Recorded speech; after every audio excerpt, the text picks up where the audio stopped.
Good afternoon and welcome to Woodstock City Council, March 6, 2025.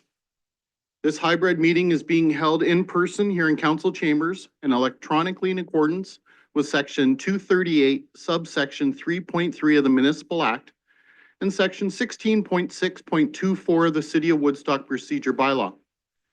This meeting is being live streamed to the city's YouTube channel and recording will be posted on the city's website following the meeting.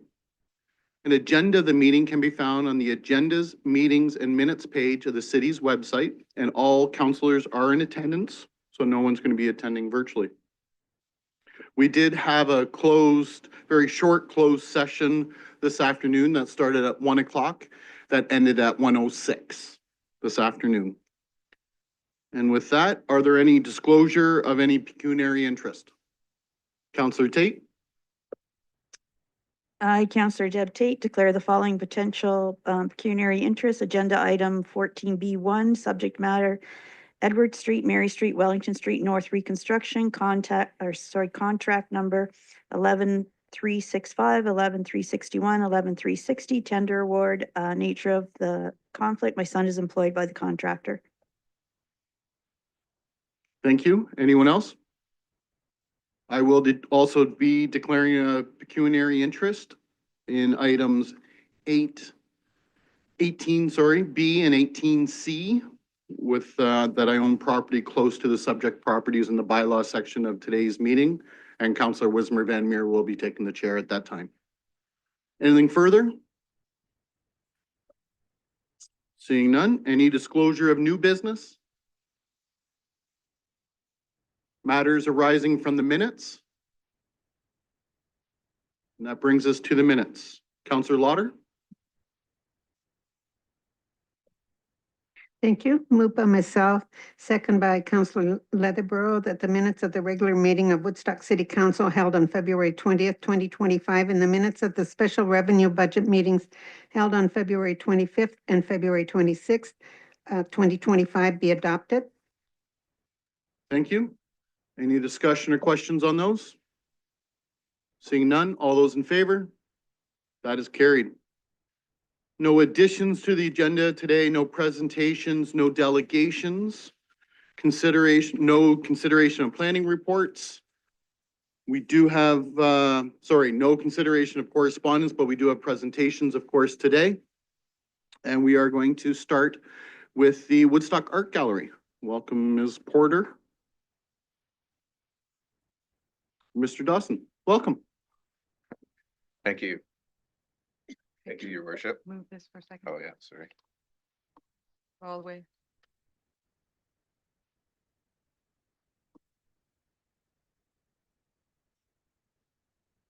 There you go. Your Worship, City Council, and all members. Can you hear me okay? My name's Aaron Dawson. I'm the past chair of the Woodstock Art Galleries Advisory Board. So today, along with Stephanie Porter, our interim director curator, we'll be presenting 2024 year in review and our plans for moving forward in 2025. So to start, I would like to thank our past director curator, Mary Reed, for 10 years of service. On behalf of the Art Gallery Board and staff, I'd like to acknowledge Mary for years of hard work and dedication. She's been wonderful to work with, truly passionate about our gallery, and also thanks to her for helping us put together this budget presentation for this year. I'd also like to extend my gratitude to Stephanie for taking over this leadership role. As you know, many of you know, Stephanie's been working with the gallery for over 2 decades, since 2001, and we are extremely excited to be supporting her in this role and executing the vision for the art gallery for 2025. Over 2024, we saw a few changes to the advisory board's complement. So Angie Poirier is now the new board chair. Unfortunately, she couldn't be here today because of work commitments. And then this year, we've added 3 new board members, Kirsten Frankish, Jennifer Sett-Taylor, and Dr. Sarah Smith. I think they'll be valuable and all very complement to our board and helpful in very key areas that we need. I'd also like to recognize the invaluable contributions of our past chair, Leslie Srirachen. Her dedication to the gallery has been a hallmark of her extensive volunteer work, which began back in her teenage years at the gallery. Over time, her commitment grew to key roles in the gallery's collections, fundraising, public art committees, as well as the executive and nominating committees. And beyond her time, there, beyond her time, Leslie and her husband have made significant generous donations to the gallery. So again, on behalf of the Art Gallery board and staff, we'd like to once again thank Leslie for her dedication to our city gallery. Committed to keeping the gallery on track relevant to fulfilling its mandate, the advisory board initiated a review of the strategic plan to ensure that it reflected the current and forecasted landscape of our final stretch for 5 years. The process included a community consultation survey, which included about 50 key stakeholders, and then had a dedicated board workshop that was led by our consultant, Catherine Motz. So the outcome of this work was that we highlighted 3 key strategic initiatives that are identified as high priority for the coming next 2.5 years. So they're highlighted on that slide. So the first one being equity, diversity, inclusion, accessibility. The second one being capacity building. And then the third is item 4, public engagement. So Stephanie will further detail the plans for executing these initiatives later in the presentation. The gallery this year attracted a lower number of donors in 2024, but it was mainly because in 2023 we did have a special fundraising committee or a campaign, sorry, to support the touring exhibition in conversation. But as you can see, over the past 5 years, we're definitely tracking in a positive direction. Our annual spring and winter campaigns were supported yet again through a very generous matching donation by Dr. Leonard Reeves. And I'm pleased to share with everyone today that this commitment is confirmed to continue again into 2025. Another new enhancement is that the gallery can now receive donations through an online platform called Canada Helps. This all-in-one online donation solution will help donors receive their tax receipts instantly when they go online to donate. And once again, this past September's gallery signature fundraiser, Taste of Art, continued again with great success. The majority of tickets sold again right away. And so we do look forward to expanding the number of tickets available once we have extra capacity. To increase the accessibility for this year to those with dietary restrictions, we tried to present vendors who provided additional options for vegan, gluten-free, and no alcohol. We'd also like to thank our local community partners that assisted to make this event such a success. We couldn't host this without the support of our local Woodstock restaurants and various food and beverage producers.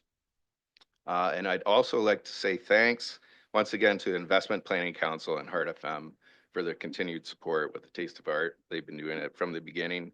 The event is in the planning stages now for 2025, and we're confident that it's going to be a lot of fun, and we'll release more information as we go along. So thank you once again for your attention, and I'll pass the presentation over to Stephanie.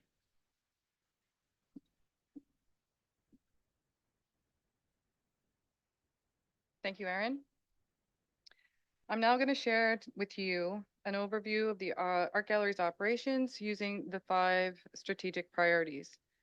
The gallery prioritizes equity, diversity, inclusion, and accessibility, as Aaron mentioned, through all of its operations.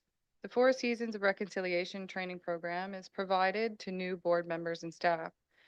Throughout 2024, the book Crafted with Pride was a standing agenda item at each advisory board meeting. In honor of National Day for Truth and Reconciliation, the gallery presented a work by Abenaki and Quebecois artist Rita Latondra in County Council chambers. And in October, the gallery published the chapbook In the Space Between, The New Woman, in the writing of Florence Carlyle, with foreword and poetry by Emily DeAngelis. The second EDIA directive is to increase the representation of women and BIPOC artists. 17 artworks, 29% of 2024 acquisitions were by women artists to support WAG's collection priority, to collect artwork created by women. The two works you see here are both contemporaries of Florence Carlyle. On the left, the work by Emma Wyndet marks the first time her works made its way into a public collection. The work on the right is by Mary Digman, who was born in Port Burwell and went on to study in the Student Art League in New York. These works will be featured in an exhibition planned for 2027, putting Florence Carlyle into greater context. In June, the gallery held a formal dedication of the Bruce Flowers Sculpture Garden located in the Florence Carlyle Park. Here you see the Flowers family gathering for this important event. At the event, the Florence Carlyle Public Sculpture Commission was awarded to local artists Dwayne and Ursula Kamala Thomas for their artwork titled Birds Set Free. This commission is funded through the Government of Canada through the Department of Canadian Heritage's Legacy Fund and will be installed later this year. The second strategic initiative is capacity building, in particular activating the development of the Reeves Creative Hub on the 4th floor. The gallery has engaged DPAI architects, and what you see here is still very much a work in progress. I am delighted to share that the gallery has engaged Brian Meehan, former CEO of Museum London, to help steward this program along. Full design and costing will be completed by the end of March, and I want to extend a thanks to Dr. Leonard Reeves for providing a generous donation to name this new space the Reeves Creative Hub on the 4th. The gallery's third strategic initiative is digital drivers. In February, the gallery hired a digital projects coordinator that quickly became a valued member of the team. Many of the digital assets created since February have contributed to significant engagement and promotion of the gallery. This resulted in an increase in program registrations and audience development. The education department is responsible for public programs, school programs, as well as community events. Throughout the year, the education team supervised 7 education volunteers, 9 contract instructors, and 4 students for a total of 19 human resources to assist in the development and delivery of education programming. As a means to promote economic development and tourism, the gallery's public engagement activities also included the Embassy of Canada in Washington, D.C. From July to October, the touring John Hartman exhibition was on view. In September, Mayor Accioni and former Director-Curator Mary Reid, along with the city's Economic Development Officer, traveled to meet with several key players regarding trade and investment opportunities. Please note, the gallery was paid a stipend to present this exhibition, and the entire exhibition tour is a revenue-generating activity. The final initiative demonstrates fiscal responsibility by attracting and securing long-term funding streams. Several corporate sponsors and funders were mentioned throughout this presentation, and here are a few more. These include the Ontario Arts Council, which provides exhibition assistance grants to our local artists. Young Canada Works, Canada Summer Jobs, and the Province of Ontario, who fund our summer student positions. And local businesses like Shouse Decorating and Design Center, DJ Design, Real Treats, Boston Pizza Woodstock, as well as Kinsman Group Incorporated and the Children's Aid Society. They've all been long-term supporters of our youth programming. Now turning to the budget. I'd like to highlight that the public art budget runs through the gallery's budget. The grants for summer student employment were successful in 2024, but are always unknown until the results are shared in April of each year. Erin has mentioned the successful fundraising efforts through individual giving, sponsorships, and foundations. And the revenues for exhibitions is reflective of the fees the gallery receives from touring exhibitions, of which the exhibition In Conversation will be circulated to 3 other galleries in Ontario in 2025 and 2026. Did that? Okay.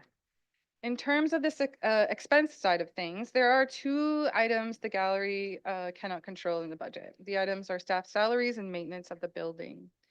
The increase in salaries is reflective of the annualization of new staff positions and the renewed collective agreement. The increase in the building repairs is due to the life cycle of equipment, which is coming up to a 10 and 15-year mark.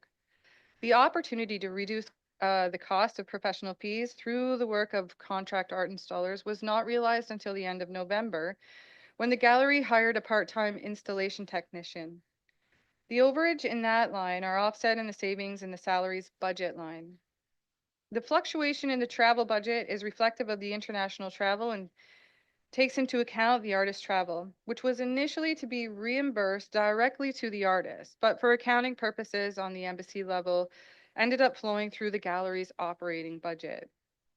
In 2025, there is a pullback on education and exhibitions budgets to offset these rising costs. However, reducing the level of service delivery is not ideal. The necessary preparations to get ready for the Reeves Creative Hub on the 4th floor are reflected in this budget. The additions to base budget are all future forward focused. The first two requests are for the establishment of modest reserve funds, one for the maintenance of the public art program and one for upgrading the equipment used by the digital projects coordinator, each in the amount of $5,000. The third request is driven by customer service. Due to staff shortages, front desk coverage continues to be a chronic issue. Hiring a second part-time attendant will relieve the strain on the gallery staff and provide better service, as the gallery will now have the required resources to maintain customer service and building security. The cost is $21,000 for 8 months in 2025, with an estimated revenue budget cost of $32,300 in 2026. The slide outlines how the work of the gallery fulfills 7 of the objectives that are part of the city's strategic plan. The development of the Reeves Creative Hub on the 4th floor will continue to fulfill these objectives. And the gallery's annual community report, I'm happy to report, is accessible on our gallery's website, woodstockartgallery.ca. And I conclude this presentation with a selection of the comments from the community. Thank you so much. Well, thank you. Any questions for Ms. Porter or Mr. Dawson from council? And those following along in your book, this is pages 76, 77, and 78 specifically, so you're aware. Councillor Lauder? This is just a comment. I welcome Ms. Porter as a board member. I'm looking forward to working with you over the rest of my term on the board. And I want to thank all the board members that have worked together with us over the past. And so just thanks, and you did a great job. Thank you, both of you. Should I, through the mayor to Councillor Lauder? Thank you so much. We worked really hard, and you know, the advisory committee and the team have supported me, of which are here right now. So thank you so much. Anyone else? Seeing none? Well, thank you both for being here and being willing to answer questions. Thank you so much. Okay, thank you. Next up, I would welcome Ms. Harris, the CEO of the Woodstock Library, and Ms. Silverthorne, Woodstock Public Library Board Chair. Welcome. And those following along on their books at home while you're setting up, pages 92, 93, and 94 in your booklet. Your Worship, Mayor Accioni, councillors and staff. As introduced, I'm Mary Ann Silverthorne, the Chair of the Woodstock Public Library Board, and I'd like to take this opportunity to introduce the members of the board, namely Danielle Berry, who has some family situations that we all understand, and so she sends her regrets. Lynn Waring, who has personal commitments, and Ken Whiteford, who's at the back. Everybody knows Ken anyway. And then, sorry, Ken, that's true. 3 members of council, Kate Leatherborough, Bernia Martin, and Deb Tate, complete our complement of 7 members. In addition, the CEO and the deputy CEO, Megan, is with us today. They are in attendance at all of our meetings. Lindsay Harris is our CEO of the Woodstock Public Library and is in her third year in that position, appointed in October of 2022. As a board, we are proud and enthusiastic to be working with the current management team, who are creative, knowledgeable women whose enthusiasm and leadership produces a positive work environment throughout the library.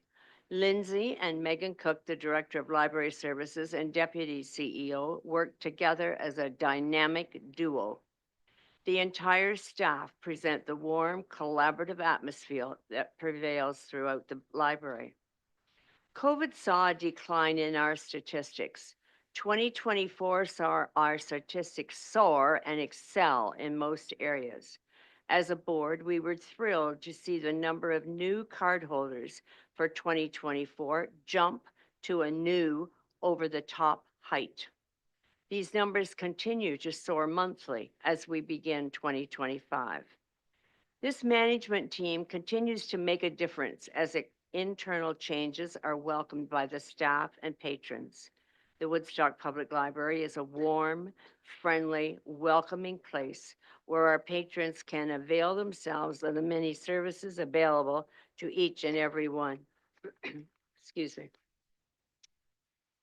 Please welcome Lindsay, the CEO, who will discuss the 24 year in review and outline new and innovative ideas and asks for 2025. Lindsay is a very knowledgeable CEO and will provide you with info and answer your questions. As a board, it is our pleasure to work with Lindsay and her staff. They are outstanding, resourceful, and knowledgeable personnel working together as a dynamic team. Lindsay? Thank you, Mary Ann. She stole some of my thunder, but that's all right.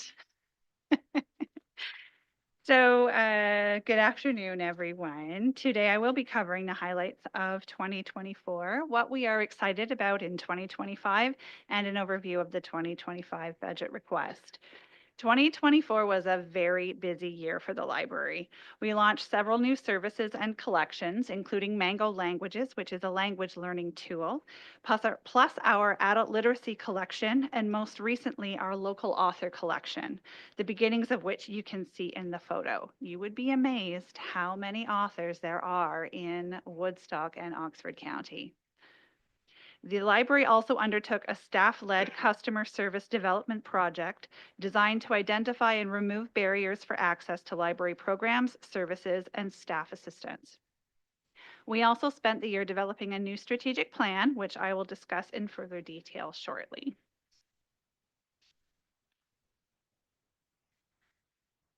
From a statistical standpoint, demand for library service continued to increase this past year. The 1,826,284 uses of the library is an increase from 2023. We also saw an increase of 4% in visits to the library building over 2023. If you recall, when Megan spoke last year, in 2023, we set a new record for new library card holders. In 2024, we broke that record, welcoming 2,188 new library card holders through our doors. This brings the total of new library card holders over the last 2 years to 4,294. This trend has continued into 2025, as Mary Ann mentioned, with an additional 334 card holders in January and February of this year. Welcoming new staff in new positions at the library in 2024 has made a significant impact on our collections and services. I would like to take a moment to thank Council for approving those positions last year, as well as to give a shout out to City IT for their partnership and continued support for the library. The library continued to grow our program services in 2024 to provide new opportunities for Woodstonians. This past year, the library sought to provide a mix of new educational and recreational programming, including opportunities to learn more about Native Canadian culture, bettering our shared understanding of the underlying issues of the homelessness crisis, as well as supporting and celebrating our very talented local authors with our first local author fair. On the screen, you can see the Ojibwe spirit horses when they visited the library this past fall. The library has also continued to expand its outreach services and community partnerships in the last year in a continuing effort to enrich the lives and experiences of the Woodstock community. What matters most about our past year is the impact on our community. Our patrons continue to provide us with feedback on their relationship with the library, and we are often humbled by the value they place on us as their community hub. These are some of the comments we received from our 2024 community survey conducted last summer. They said it's truly what brings our community together. The library is the heart of the community. I love the Woodstock Public Library. They have been part of the village that it takes to raise our family. The Woodstock Public Library is an inclusive and welcoming space that is vital to the community. As a senior with limited income, the library is my main source for reading material and current DVDs, and there were many more.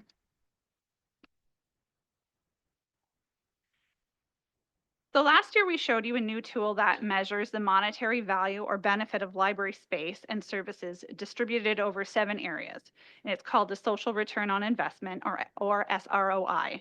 These calculations are updated on an annual basis. The total SROI for 2024 was $13,390,656, which is an overall increase from 2023. The most significant area of benefit in 2024, unsurprisingly, is entertainment and leisure, with a value of $7,653,052.13 to be precise. This is an increase of over $300,000 from 2023 in this category alone. The 2 categories that are directly related to City Council's current strategic goals are inclusion and well-being, with a value of $92,431.88, and economic development with a value of $3,144,391.04. So what does this actually mean? If we take the 2024 budget, my apologies, and divide it by the census population, the cost of the library last year was approximately $64 per person. Taking the total social return on investment of $13,390,660, anyway, you can read it on the screen, in 2024, and dividing it by the same census population equates to a value of $287 per person, a value of $223 more than the actual cost. Research states that a good return on investment, or ROI, in the business setting is somewhere between 10 and 15% depending on the sector. Using the same calculation, the library's SROI in 2024 was 249%. So enough about last year. Let's talk about this year. So 2025 brings a new set of opportunities for the library and our community. A great amount of staff, board, and community members' time in 2024 was devoted to the creation of a new strategic plan. The plan is nearing completion and will be coming to the library board for review next week. Through extensive community consultation and research into best practices and library trends, the committee identified 5 key areas of focus for the next few years. I'm providing a bit of a spoiler here, sorry, board members, but those 5 areas are library space, community connection and partnerships, programs and collections, customer service commitment, and marketing and communications. I hope to be able to present our new strategic plan in full to City Council in the not too distant future.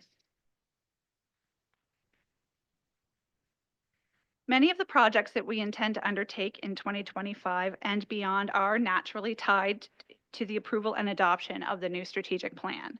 However, there are certainly projects that we can and have begun to work on already in 2025.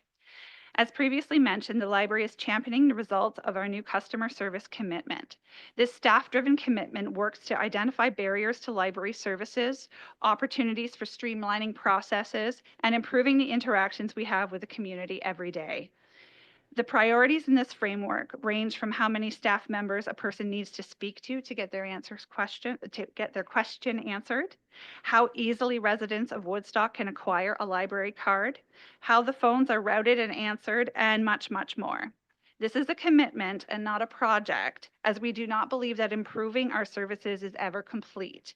There are always new challenges on the horizon to explore. Short-range projects for 2025 include the launching of a new e-magazine platform called Press Reader. You can access this now with your library card. And in the first 2 months alone of Press Reader that we have had, it has doubled the amount of uses of our previous platform for the entire previous year. So we are so excited that Woodstonians like this product, and we definitely encourage you to look at it.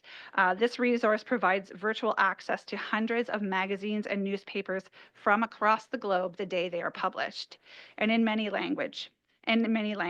It includes daily papers such as the Globe and Mail, New York Times, and much more. There is an abundance of Canadian content available through Press Reader as well, which is an ongoing priority for our community.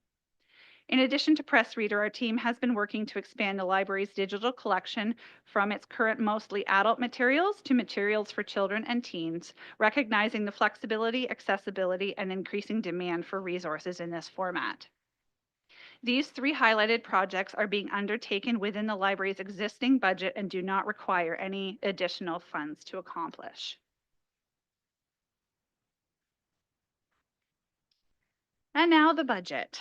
So the details on the proposed budget can be found on pages 92 to 94 of your booklet. The factors affecting the 2025 budget have not changed significantly over the previous years. The rise of prices from all sectors, from paper and building maintenance to e-resource subscriptions and WSIB insurance, plus the staffing costs of the new positions that were approved in 2024, account for the vast majority of the increase this year. The library also remains committed to the support of our community through the growth of our programs, outreach, and staff development. We acknowledge that our community is going through a difficult economic time and are committed to provide space, services, and support for our community as best we can. While the library has reallocated resources and reduced expenditures where feasible in creating this year's budget request, we do still have an overall increase to ask for the base budget of 2025. The additional $123,960 or 4.16% increase over 2024's budget will allow us to continue to support our current patrons, as well as the 2,188 members that joined us last year and all those who we will welcome this year. The library has one more ask of City Council this year, the addition of a full-time coordinator of library facilities. You can find the impact of this addition on page 26 of the booklet. Please note that the position name has been changed from what was listed. However, the financial impact is identical. I consider every role at the library to be important. However, I cannot emphasize the significance and immediate need of this position enough. There are several key responsibilities for this role that have a direct impact on library safety, spaces, and services. Many of these responsibilities do not currently reside in anyone's job description. As the leader of the organization, some of these responsibilities then fall to me. And let's face it, I'm a librarian. I may have managed to wire a light bulb in high school shop class. I even got an A in that class. But I still don't really understand why some lights in the library have a ballast that needs to be replaced in addition to the bulb, although I'm certain I can find you a book about it somewhere. Joking aside, there are significant challenges in maintaining an aging, publicly accessible building, and the library needs someone who can focus on the needs related to the library facility. The most crucial needs addressed by this role include the supervision of the library facilities department, including hiring, training, scheduling, and performance management, as well as training all new library employees on our internal health and safety practices, which now include safe needle disposal and other hazards. Collaboration with the city, especially with the proposed manager of facilities maintenance as requested this year by the engineering department, as the library building is city property and its care is a shared responsibility.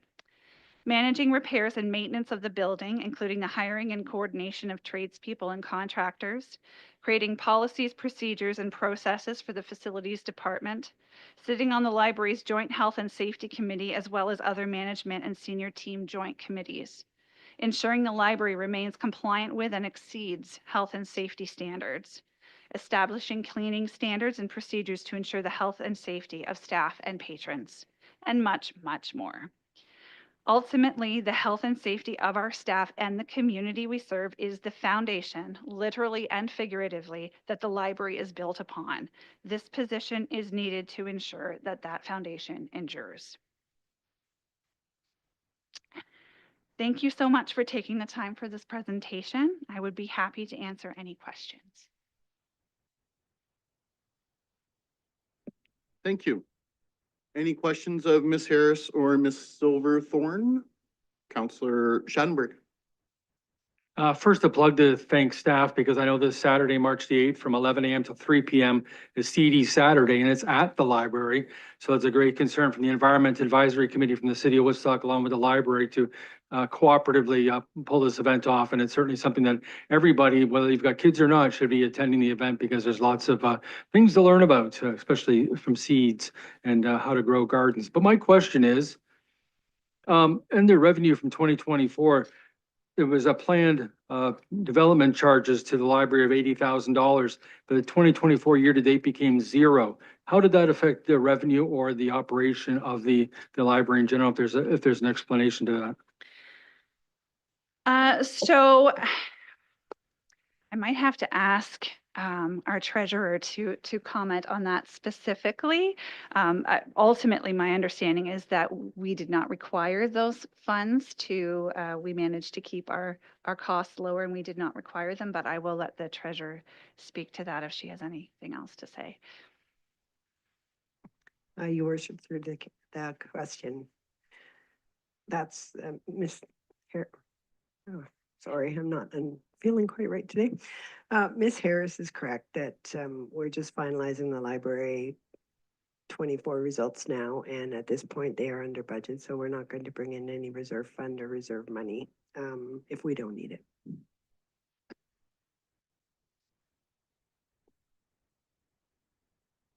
Any other questions? Counselor Wismer Van Meer. Through your worship to Ms. Harris, just maybe, and Mr. DeHaan might need to also potentially help with this one. I'm a bit confused because I know the engineering department had the manager of facilities maintenance in their request, and I thought that job was going to take care of the buildings, which would include the library. So the coordinator of library facilities, what would be the differences between these two roles, and is there crossover there? Like, just maybe to help clarify. Through the mayor to the counselor's question. Overlap, no. Coordination, absolutely. So there are things that fall to the library to take care of, and there are things that fall to the city to take care of. And often those require us to work together as a team. So we need some sort of a point person who can speak the same language as one of the many roles this position would have to work directly with this other proposed position to ensure that for example, we don't have two contractors working on the building in different parts at the same time and that sort of a thing. It would be a collaborative approach for that particular piece of the role.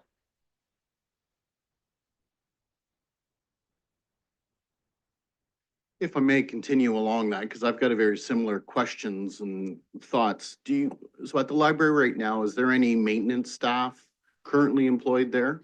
We do. We have two maintenance staff at the moment. We have a night cleaner and we have a building maintenance supervisor who does the cleaning and maintenance of the building during the day at this time. Yeah. So would it not be possible, if I can continue on, for that person to coordinate if we had one central person within city staff through engineering? It's a little bit more complicated than that because currently at the library, supervisors are unionized members and they cannot do the hiring, firing, and all those sorts of pieces, which we do need. So this position, it would be a non-unionized position, so that they would take on a more management role for the organization. Okay, thank you. Anyone else? Again, this is on pages 92, 93, and 94 of your booklet. Seeing none. Okay, thank you very much. Okay. And I'm sorry, I should have mentioned that no resolutions required for this one or the previous art gallery one, as this item will be dealt with as part of the budget revisions and approvals at the March 20th, 2025 regular council meeting.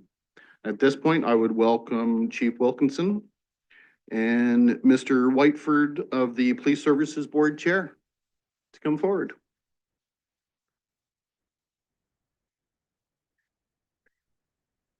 Welcome.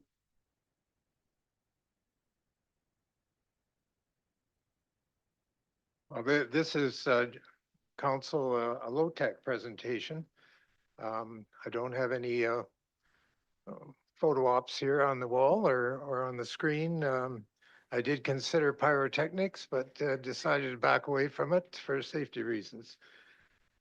Similar to the other preambles that you've heard this afternoon, I would like to just go over a few of the highlights of 2024 and then move into 2025 and the budget. The past 12 months have represented a period of considerable transition for the Police Services Board of the city. That all became clear with the defining milestone of the proclamation of the Community Safety and Policing Act in April 1 of 2024. The new act introduced significant changes to police governance.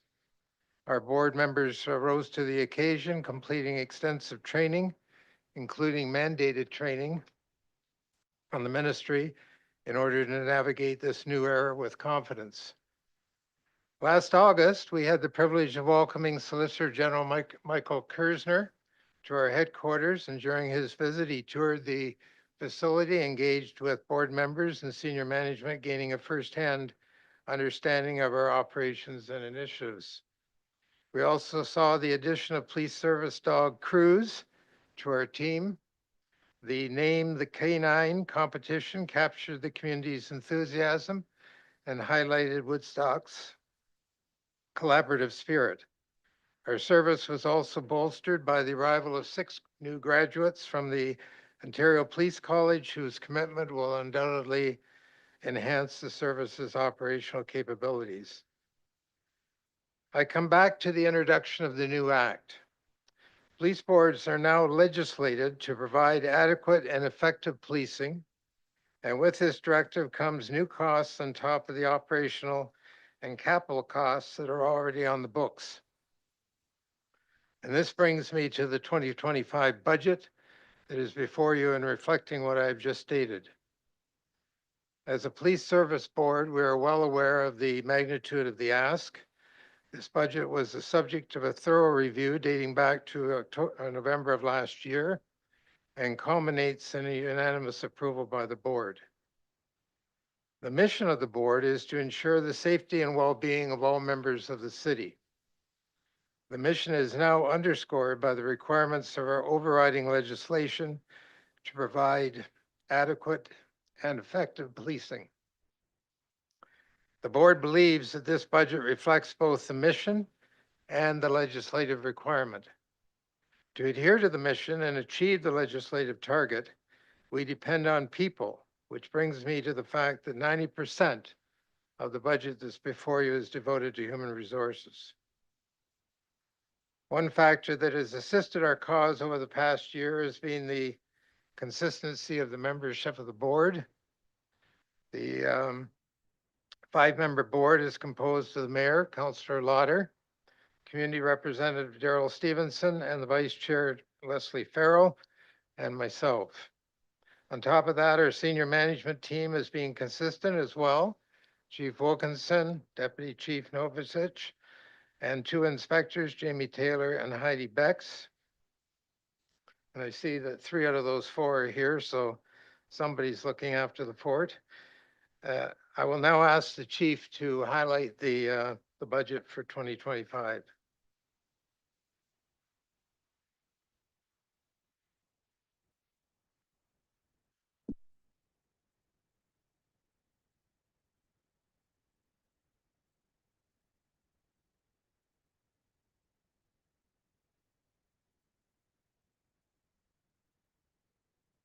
Sorry, just got to exit out of the last one.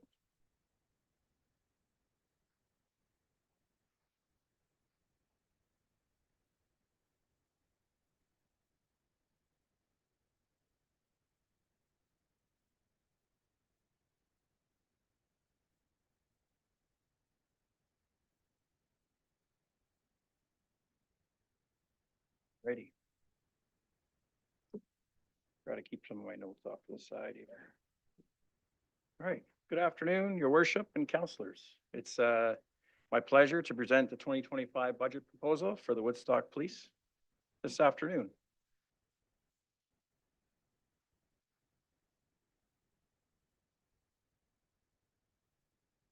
So to start with, let's look at our community priorities, which I go over the last couple of years.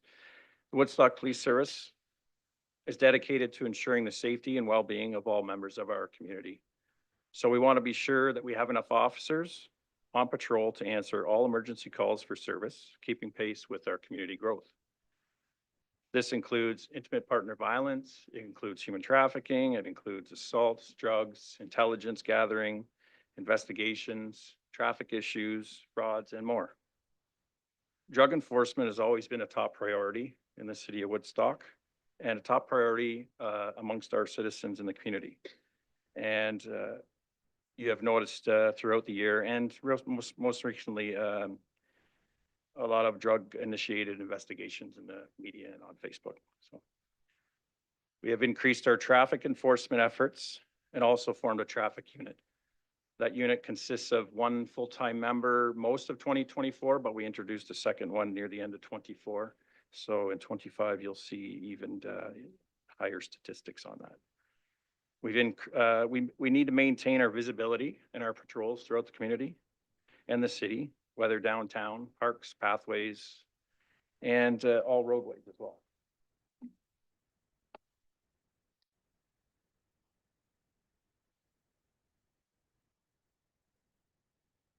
Let's look at our strategic priorities as a police service.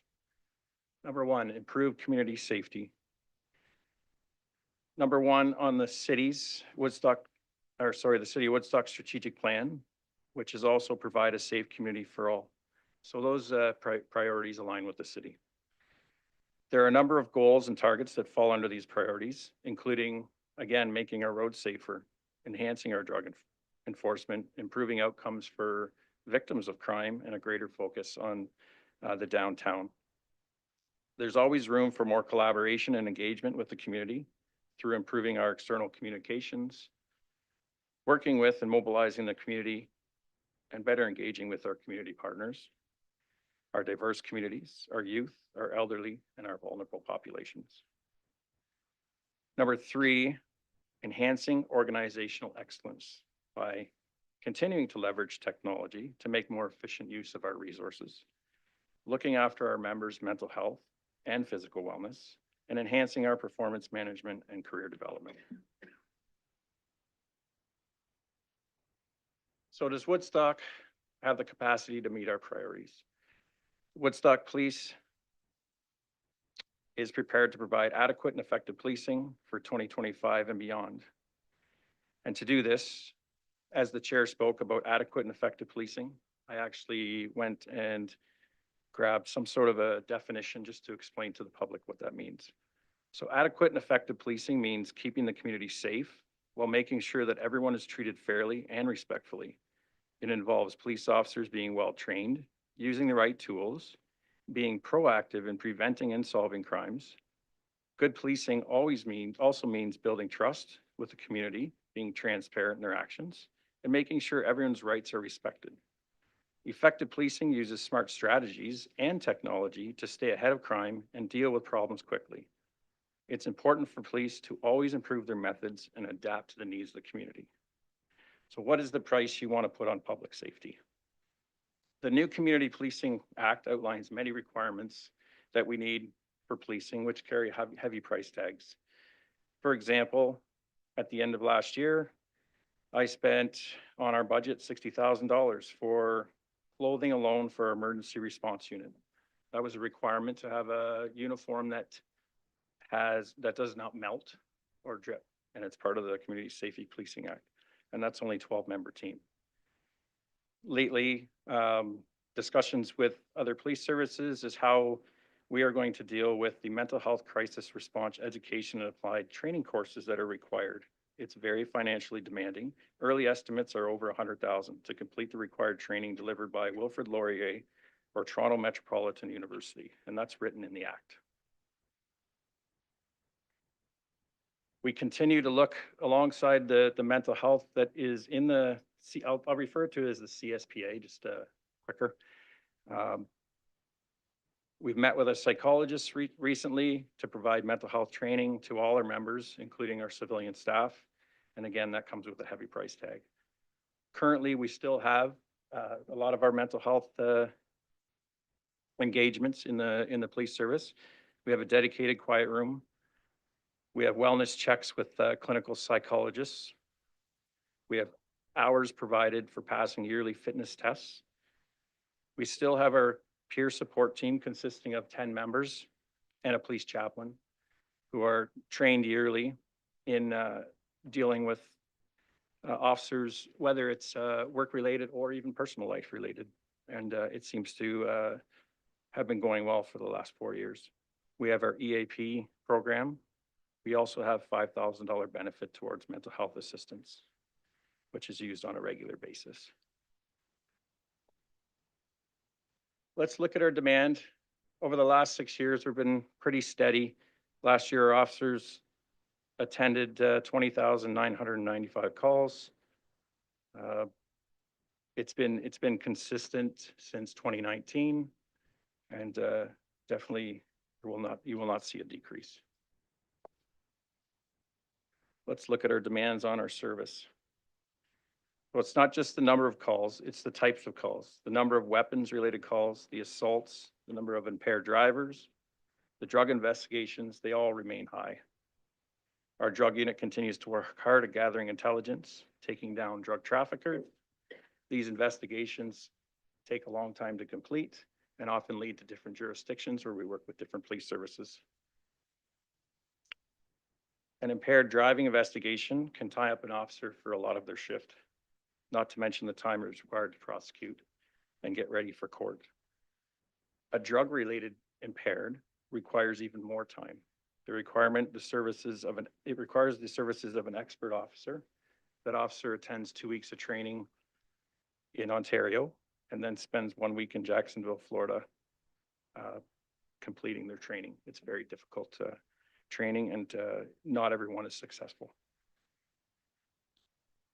We have seen an increase in larger scale investigations, which we all know our specialized units have to take care of, whether it's our criminal investigations branch in regards to warrants, barricaded persons, death investigations, missing persons.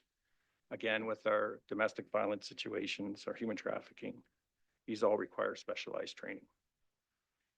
A total of 162 break-in enters were reported in 2024. We have a number of missing person investigations on the go. Those take months, sometimes even years. We have a kidnapping case that is getting close to wrapping up, and that has led us throughout outside of the province, some plane trips to pick people up and conduct the investigation. Just to speak quickly, our drug offenses are up. You'll see 132. Our weapons offenses for last year, 135. Assaults are up slightly. Robberies remain at 8, pretty consistent across the board, and our impaireds are at 103.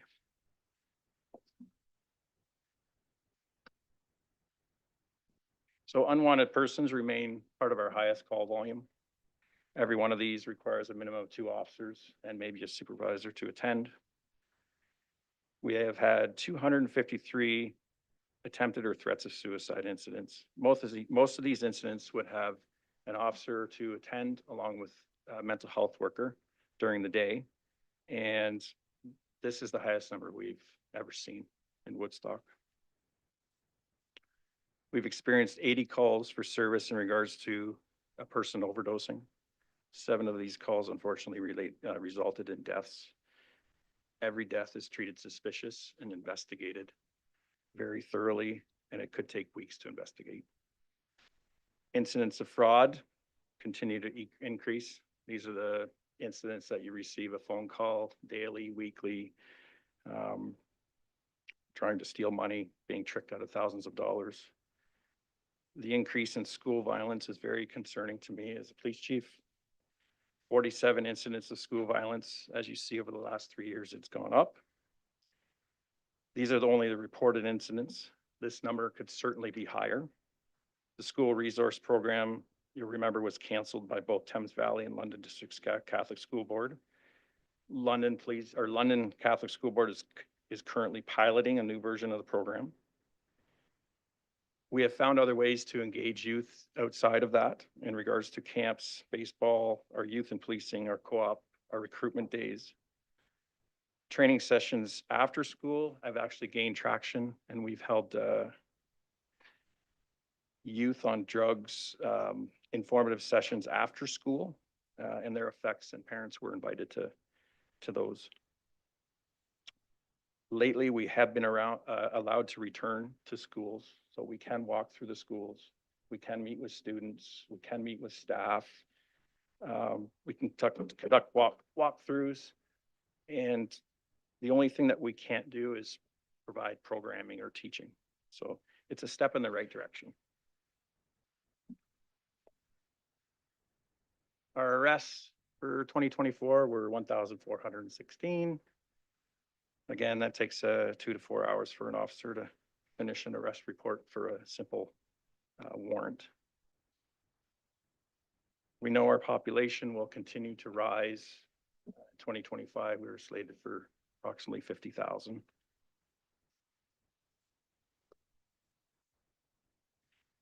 So your return on investment for 2024. The investments made in 2024 allowed us to maintain and continue providing, just open all these, more frontline patrol officers on the road every day, had more time to address community problems such as traffic and speeding, more time spent on beat and bike patrol and in community engagement, more dedication to human trafficking and intimate partner violence due to an increase in investigators. We were down to no investigators a couple of years ago. Now we're at 2 full-time investigators for human trafficking and intimate partner violence. We are currently rolling out our body-worn cameras, which will allow for gathering of evidence. We are in test phases right now with officers on the road. You'll see some do have them on. Body-worn cameras will also hold police and the public accountable. Our officers have been encouraging to get these out. The drug unit continues to work very hard with excellent results. Joint force operations with different jurisdictions have taken place. You notice when I speak about intelligence unit, I will include that in the 2 shootings we had this year, 1 fatal and 1 drive-by shooting, where thankfully no persons were injured, which continues to see the needs for our drugs and intelligence section.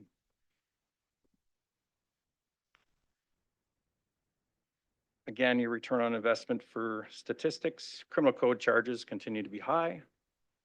Our radar and other traffic charges have seen a significant increase, with hopes of this continuing with the addition of the 2nd dedicated officer. Drug charges continue to be high. They are meaningful drug charges. The majority of these are people coming in from different jurisdictions, trafficking drugs in the city of Woodstock. And some of those would be good officer work, good patrol officers stopping vehicles and seizure of drugs. In 2024, I'll give our stats for our drugs. There was 24 investigations done by the actual unit. We had over 1,300 grams of fentanyl seized with a street value of 655,000. We had close to 2,400 grams of methamphetamines, street value of 235,000. We had 2,900 grams of cocaine with a street value of 285,000. We seized one stun gun, 12 gauge shotgun, one rifle, 3 3D printed lower sections of handguns, 17 handgun Glock slides, and 2 bulletproof vests. Once again, all these reports have to be prepared for court. So my assessment is we must increase our civilian staffing this year and technology to keep pace with the growing community of Woodstock. These staffing increases are required to continue working on a safer community, which I will explain further. Let's look at the impacts affecting the 2025 budget. Firstly, we're looking at contractual salary increases and the expiry of a collective bargaining agreement. And when you consider about 90% of our budget is wages, this is a significant driver. And if you look around the province at other police services that have settled their collective bargaining agreements, we need to be consistent with that. Our increase in health and life insurance benefits is at 5.3% this year. An increase in WSIB costs will be 5.7%. An increase in insurance rates will be 5%.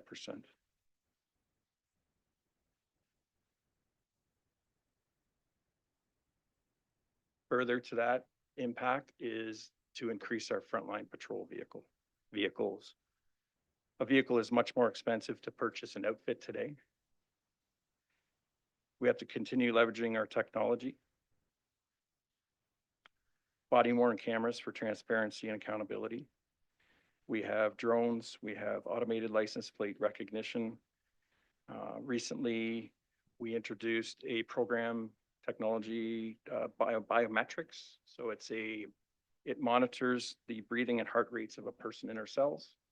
So if a person is maybe on an opioid drug, it will be able to monitor their breathing and heart rates, and it will give us an alarm if that person's in some sort of distress. So we have dispatchers and we have supervisors who are able to watch cameras. We have a cadet to check on people, but this is an added protection because we know in an inquest we're millions of dollars. Digital forensics, we have to keep or continue to grow with technology that's forever changing, allowing officers to track offenders targeting children. We must also be prepared in a world of cell phones, computers, internet to be able to analyze the evidence coming in to our possession. This requires further training for more members of specialty units. The continued investment in our data analytics and predictive policing software allows us to predict where and when crimes are likely to occur by analyzing patterns and historical data. Predictive policing tools can help officers allocate resources more effectively and prevent crimes before they happen. We also have crime mapping. Tools such as GIS, Geographic Information Systems, allow police to visualize crime trends, helping our department to prioritize areas where we require more attention. Leveraging this data to set priorities, develop policies, and assist in decision making. Basically, we want to make sure an officer is where they need to be when they need to be there. So our staffing investments impacting the budget is as follows. The budget will make a much needed investment in our civilian levels over the course of 2025. 4 civilian positions are, they're up on the PowerPoint there, but I'll speak about each of them. A digital evidence management analyst. This analyst will be responsible for training, reviewing, redacting, and analyzing body-worn camera footage, submitting evidence as disclosure to the Crown, and maintaining the digital evidence management platform. The information data processing clerk. This clerk's responsible for assisting the digital evidence management analyst, assisting with court informations and CPIC. The IT analyst introduced, this is our third position in IT. On average, our IT department receives between 140 and 160 calls for support per month. They assist with approximately 160 employees, 15 patrol vehicles, 150 computers and servers, along with secondary backup dispatch location. It's nearly impossible to keep up with the demand of IT. These positions are dependent for officer and community safety. Our human resources generalists. So we have close to 160 or more employees. It goes without saying, we have one human resources person to handle 160 employees, and it's definitely needed. And there's one person is not enough to handle that. The lastly is one sworn officer to be assigned to community resources and media. The officer will reintroduce a sworn officer for media and community service, which we had previous to 2018. This position was previously a sworn officer position, and it showed its need in the community. They will be responsible for community and youth engagement, as well as media relations and social media platforms. The sworn officer has much needed benefit of also being able to assist at investigations, policing related projects, assist with patrol and backup at calls. This officer will also be responsible for spending a little bit more time in our schools.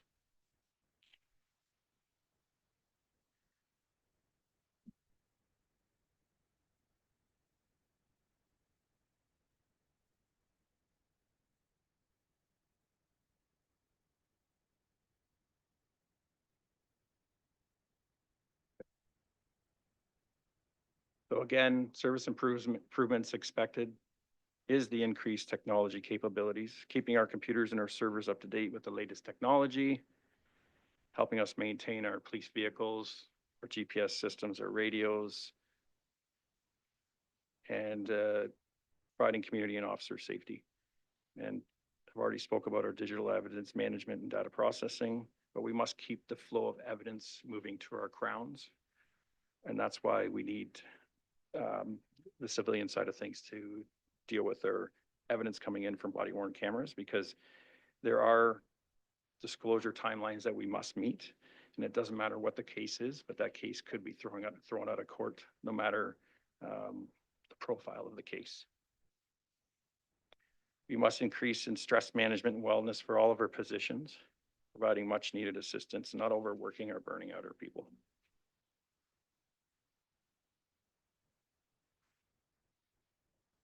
So the bottom line, this is another crucial step to create a safer, more cohesive environment for everyone, and to ensure that our police service is fully equipped to meet the protection and public safety needs of our diverse, vibrant, and rapidly growing community.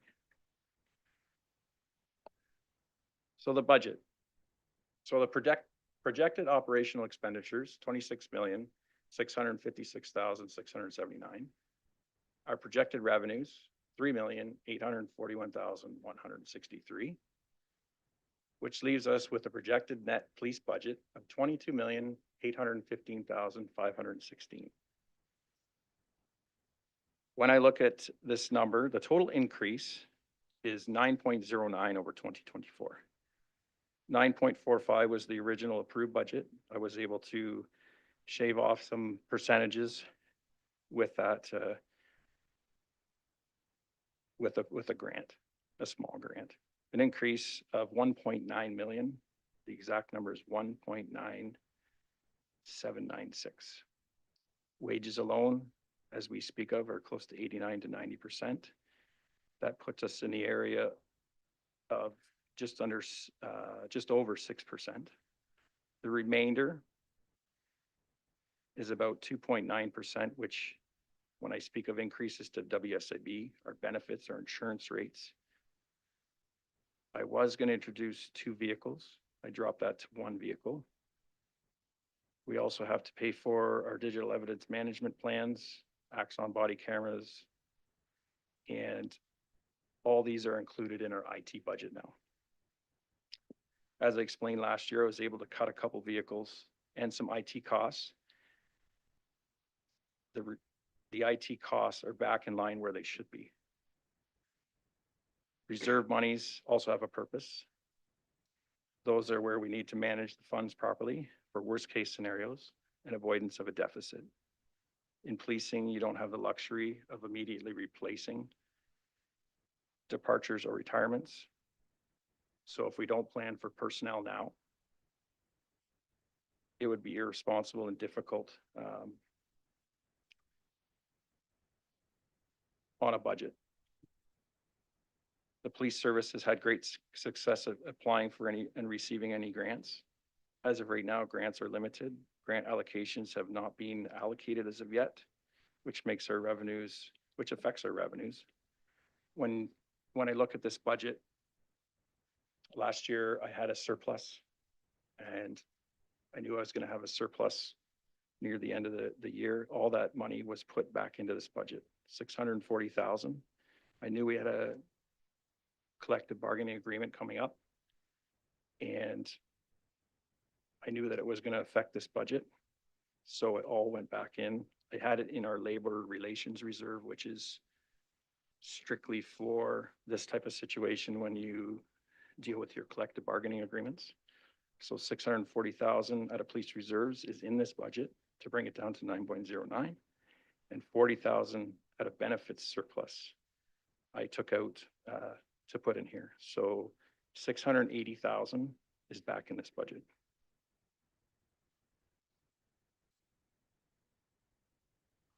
The requested funding, it is essential to ensure that we continue to provide safety and security for all residents of Woodstock. We are committed to listening to the needs and expectations of our community.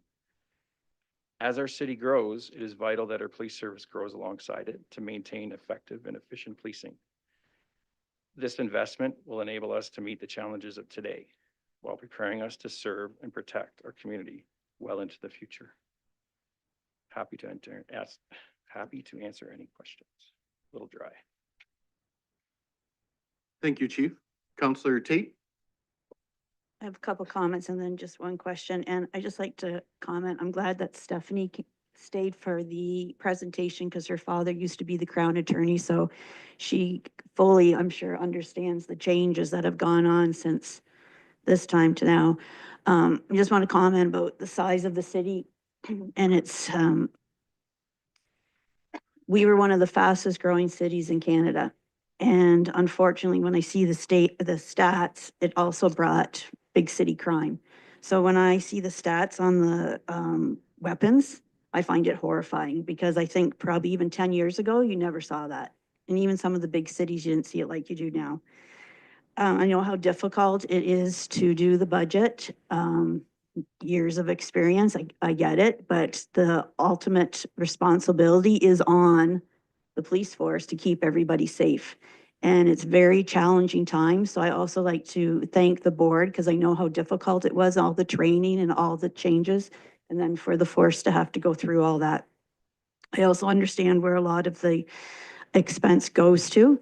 We have to have the number of staff that we have to keep our residents safe. And there's been so many changes in the Police Act, the policies for the drug overdoses, having police there in the hospital, etc.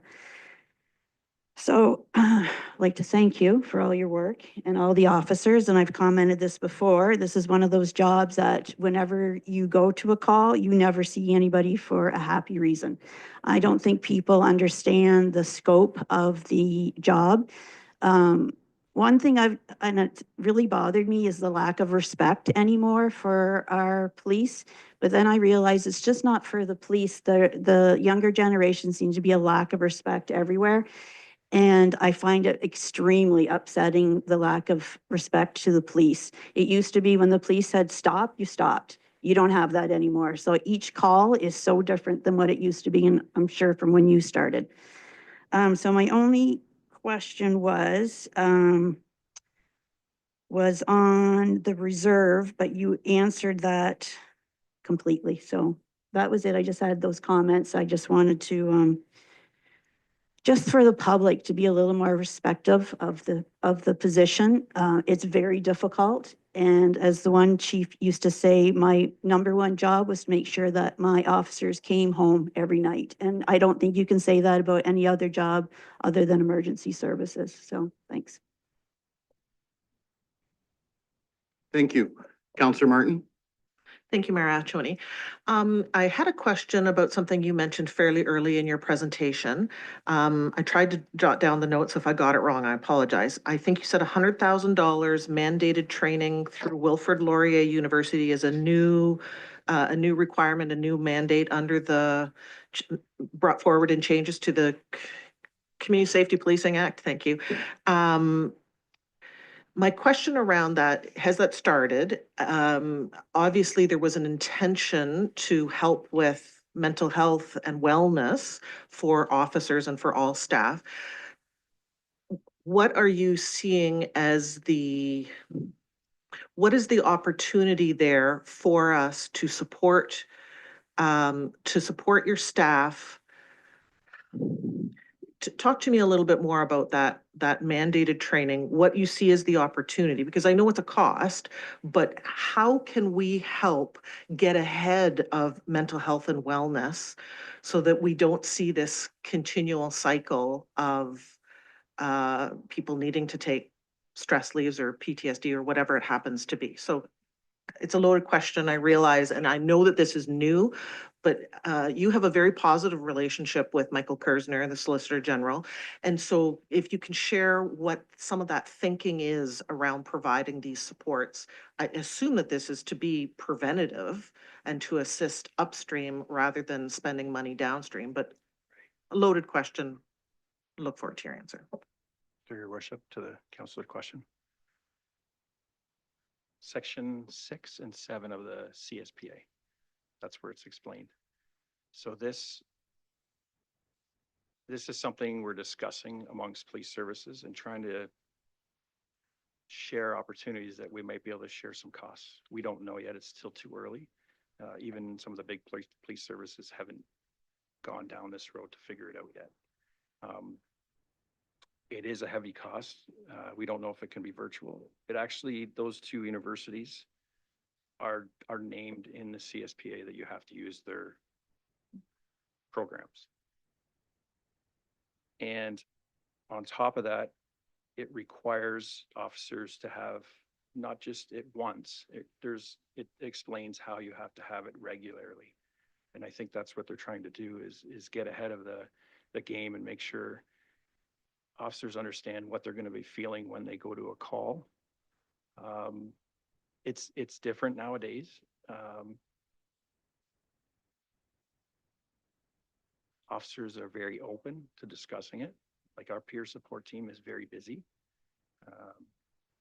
Officers will call regularly about personal problems and work problems. Officers will tell management when they have an issue. We send people to clinical psychologists to have maybe an assessment done or just see if they're doing okay. And they provide information on how to deal with certain scenarios.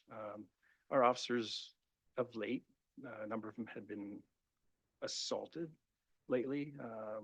One, I think 2 in the last week have been punched in the face, and like it's just those are times when management that we realize we have to step in, and it's a different culture. Before, you didn't check in on your employees as much. Like when I was younger, you just did what you had to do and you went home. But I'm hoping I'm answering the question in regards to meeting with a psychologist recently. The deputy and I met with a psychologist who provides training to all employees in regards to how they're going to feel as well. Like your civilian side, they deal with a lot of information that police have. They see a lot of photos. There's a lot of conversations that happen in the hallway. So, but again, that comes with, a $25,000 to $30,000 bill. So those are things that you can't predict in a budget. And so it's you kind of monitor the budget and go, maybe I can afford this, but these are things that we have to do nowadays is management. We can't push those things aside. We might have to push something else aside when it comes to wellness. That's what our people ask, and that's what our people mention to us. What about our wellness, right? If I could ask a follow-up then, you referred to the $100,000 for the, I'll use Wilford Laurier as the example. Is that per person or is that a per department? Per department. Okay. Okay. I'm just getting a little nervous there because you were talking about 25,000 It and, could be higher because I've heard numbers in the range of 130 to 200, but I don't know until we get some more information on people that are doing it. I'm hoping that somehow we could pay individually and include us in a classroom at the university or whatever, or that instructor comes down and provides it and we can save some costs there. so I guess what I'm really drilling down to here is how do we help you accomplish this goal on health and wellness? Whether it's through advocacy, how do we help with that so that we can be preventative rather than reactive? And so I don't expect an answer right here on the spot, but if that is something that you can think about, how can we assist with this? Because otherwise it feels very frustrating to not be a part of a solution rather than just to see it continue in a cycle. I think the biggest thing is the support from the outside, from the board, from the council, from the city, supporting our officers in what they go through, right? So, but if there's anything else that I can come up with, I'll get a hold of you. But it's basically something that the police service and the board have to implement and pay for to get the training or the help. If I could add on to that, Chief, just, I don't want to speak by myself, but the board, that is a major concern with the CPA, and we're all trying to decipher what those needs are. Counselor Schattenberg.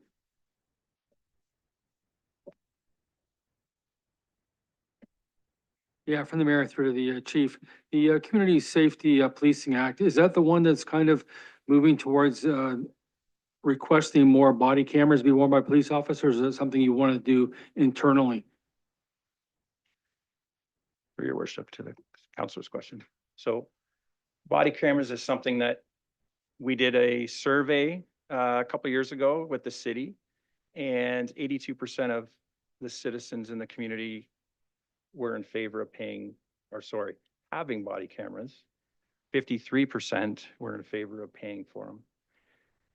Now, I think body cameras will assist us in a lot of ways. I see many things come across the desk that could be cleared off very quickly in regards to public complaints, whether it's substantial or substantiated or non-substantiated. We can clear things up very quickly. So I would like to see them because of that.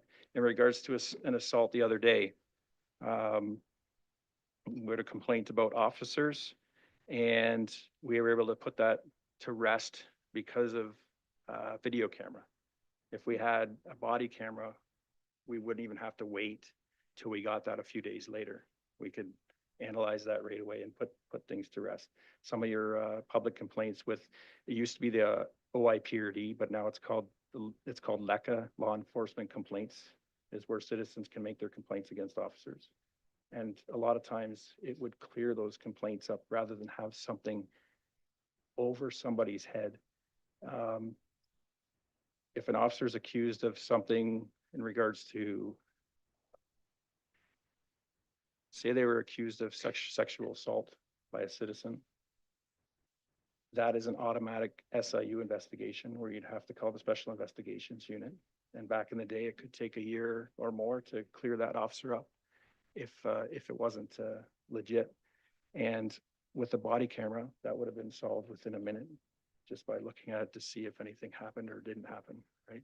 So that's a wellness thing when you talk about mental health, is when something sits over someone's head and they know they didn't do it, then they're sitting there waiting. Am I going to be cleared? Am I going to be cleared? It weighs on them. It weighs on their family. So I'll also point out, I see the deputy chief is wearing one as well on Yes, he his is. Yep. chest there, if anybody is curious. Yeah. That's right. Yep. Counselor Wismer Van Meer. This is more of a comment than anything, and I think it jumped out, and you did refer to this, Chief, that the only stat on there that has doubled in the last 2 years is violence within schools.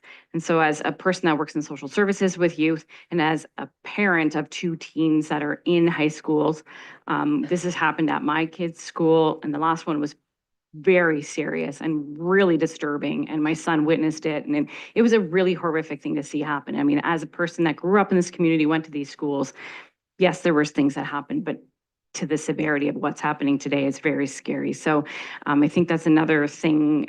This is beyond policing. There are some serious proactive things that higher level of governments really need to start paying attention to for our young people, because this isn't happening out of nowhere. It's happening across the board. But when you see this number, the only one that's doubled in 2 years, that's a frightening stat to have to look at. Through the mayor. It is the last 2 videos I saw of, because most of these are videotaped, and there's no respect for even a teacher walking in telling someone to stop. It still continues. So we need to get out there, and we need to be walking these schools, and we need to show our face more out there, and maybe we can curb some of this by walking through the schools and being there more often. Because if a police officer is there, it may stop things more than what a teacher can. Or if students know that a police officer could be coming at any point, walking around the corner, they may second guess where this happens. So.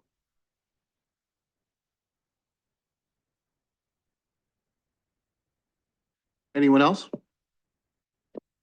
Counselor Leatherborough? Through you, Mr. Mayor, thank you very much for your informative presentation. I only see you once a year, so it's great that you've provided a lot of information. So I just wanted to make sure that I was receiving that information properly. You said 90% of this budget is related to wages? Yeah, roughly 89 to 90% is wages on this budget. And then as it relates, thank you for that. And as it relates to the surplus you mentioned, whether it's last year, this year, or going forward, a resident had asked, obviously that goes to, I'm assuming, a reserve account. And then you touched on that some surpluses or a surplus you've then applied to this specific budget. If you can just talk about when there's a surplus, if there's a number of reserves that you set it aside to, or just any more information specifically on that. Through the mayor, Councillor Leatherbill. So when we look at reserves, they're for specific purposes. And the surplus from last year went into labor relations reserve. These are on the website. This is open. That is for bargaining purposes. We also have sick leave reserve in there, and you'll see quite a bit of money in that one. And the reason you do is in the collective agreement, we're required to pay officers upon retirement a certain amount of sick days. It's changed throughout the years, but through every contract, we have to account for how many people are going to retire. So if everyone retired that can retire at this point, I don't have enough in that reserve to pay for it right now. So next year, whatever surplus that I have from 2024, it's going in that sick leave reserve so I can get that up to that point.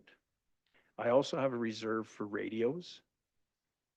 Radios last about 10 years. So our last radio replacement, it should be due about anywhere between 27 and 2030. And the reason that is there's only about a 10-year life expectancy before you can't get parts. And I have to come up with, as a police service, we need $800 to $1 million, I'm guessing, because last time it was 640,000 to pay for radios. And that was in 2020. So take that down the road 10 years and that's where it's going to be. I can't remember all my reserves in there, but they all have a purpose. And like there's a capital budget reserve in there for some building expenses when we run into issues. So if my budget couldn't hold it, we had a elevator repair last year that the city doesn't cover, and I had to pay $30,000. And I had a generator repair recently that cost me $5,000. So those are budget items that you can't prepare for. And I could also run into a budget problem in regards to an investigation. So we had an investigation 2 years ago that was over $100,000. Policing is unpredictable, so I can't predict where I'm going to end up with that investigation. It was over $100,000 by the time we were done. If I have 2 or 3 of those in a year, where's the money coming from? So I have to have some sort of a buffer in there, because the city will not give me money on top of that. If I go over budget, I'm told that money will be removed from my budget the next year. So if I went over 100,000, then they're taking 100,000 out of my budget for the following year. So I have to be able to stand on my own somewhat as a police service. And we don't really have a capital fund. We only have an operational budget, not a capital budget, other than building. So I hope that explains what you're looking for. It does. Thank you very much. Another question I had was related to mental health, which was obviously discussed both for the officers and the community at large. This is my third budget with these statistics. And so do you foresee in future budgets, or do you have the stat of how many individuals call specifically for MHeart clinicians? Obviously, there's, a variety of needs, and how you assess those calls is not my purview by any means, but I just didn't know if those numbers had increased in the community. Through the mayor to Councilor Leatherbow, yes, there have been increases. I can get you the numbers. I don't have them in front of me, but I can get you the numbers that police attend without an MHeart worker. I can get you the numbers that MHeart attends with a police officer. And the reason that we don't always attend with a mental health worker is because the officer only works certain hours and the MHeart worker only works certain hours. So if we have an MHeart worker present and the officer that usually rides with them is not, they will ride with another officer. But that MHeart worker only works a certain amount of time daily. So they're not available all the time.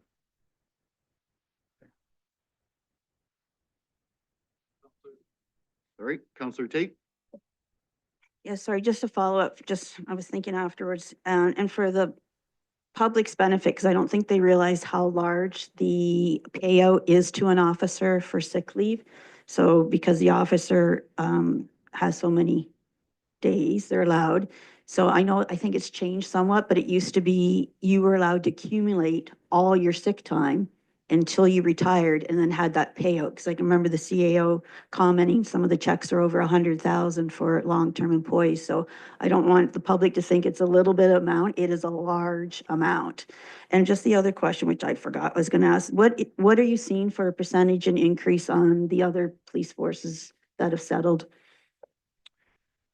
Through your worship, Councillor question. So Peel, 21%. Kawartha Lakes, 18%. Brantford, don't know, at 13 or 14, 15, somewhere in that neighborhood. We are on the low end. I know we are because I attend meetings and we share our numbers, and I'm on the low end. I can tell you that. If I didn't put the 640,000 back into this budget, I was in the neighborhood of 14%. So I guess just that, another question from that. I know there used to be a retention. Some of the forces had a retention because you saw some of the forces getting very large increases. So people were leaving. So that is kind of scary because they usually award the same for that. And I know I saw some of the forces even this year were giving bonuses for people to leave. So we have to be really competitive to keep our our police officers and attract good ones. So it's difficult. If we're looking at 5-year contracts across the board, usually the percentages of those 5 years are anywhere from 17 to 21%. Mhm. Thank you. Counselor Lauder? Thank you. I just want to thank you for your presentation and all the work that has gone into it. And I think it's was a very, very thorough presentation for everyone. I want to thank all the staff, the officers, the civilian, and the board. I think everyone is working to their hardest that they can. And I look forward to another couple of years of working on the board and helping out the citizens of Woodstock. Thank you. Thank you. Thank you. Anyone else? I'd like to echo Counselor Lauder. Thank you, Chief. I know you've answered hundreds of questions from not only police board member, but counselors. Thank you for working with us. I truly do believe we have that great relationship, speaking as a board member right now, that we have that relationship that we can go together. The Community Safety Policing Act has definitely thrown a lot of curveballs. We have done lots of training, trying to understand the requirements, and from your end, the fiscal responsibility that has come with this is quite difficult. So I can say as mayor, I'm going to continue to advocate with the Solicitor General directly, continue to advocate, saying that I do believe we should get a portion of, even the province has admitted the financial hardships to those by the OPP. I think all members should be able to get that, even if we're not OPP.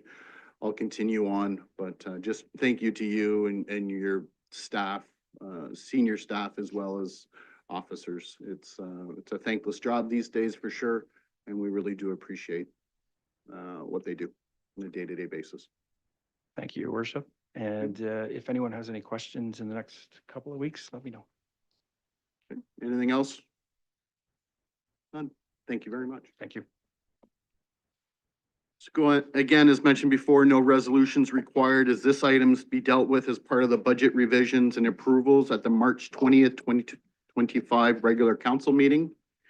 And I'd like to say thank you to all the board members involved, again, today and previously, all their work on the committees and boards, putting these together so council can look at it, make some decisions on some of the requests the boards and committees and staff have. So thank you, and we will address this in the next couple of weeks. Continuing on, no mayor's reports, no councilor reports, but we do have some department reports. So we start off with administrative services. Expenses not included in 2025 preliminary revenue fund budget. Councilor Leatherborough. Moved by myself that Woodstock City Council approve the report regarding expenses excluded from the 2025 preliminary revenue fund budget. Thank you. Seconded by Councilor Tate. Discussion or questions on that? Seeing none, call the vote. All those in favor? None opposed, that's carried. Next up from engineering. So 14B1, Edward Street, Mary Street, Wellington Street, North Reconstruction. Looking for a motion. Councilor Lauder. Thank you. I'll move that Woodstock City Council award the tender for the reconstruction of Edward Street, Mary Street, and Welling Street North to Viewcon Construction Limited in the amount of $3,230,961, inclusive of HST. Thank you. Looking for a seconder. Councilor Wismer Van Meer. Discussion or questions? Councilor Martin. Thank you, Mayor Angeloni. Just a really quick question. Is it a little unusual to just receive 2 bids for this size of a contract? Your worship, through the counselor. Yes, it actually is. And we think maybe it's because some contractors are starting to fill up their schedule for the summer already. When we first started tendering the projects earlier in the year, we were nobody had work lined up yet, and we suspect now it's because contractors are filling up their schedule.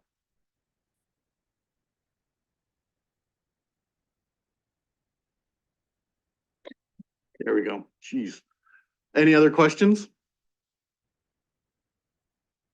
For those watching at home, if you're on Edward Street, this is Riddell Street to Victoria Street North. Mary Street is Riddell Street to Beale Street. Wellington Street North is Ingersoll Ave and Mary Street. So what I'd ask is have a little patience. Obviously, if you live in that area, be patient for a little while, but even if you're commuting across town, leave a few extra minutes. There will be some detour routes as it is major reconstruction. So thank you. With that, any other questions or comments? Seeing none, all those in favor? That is carried.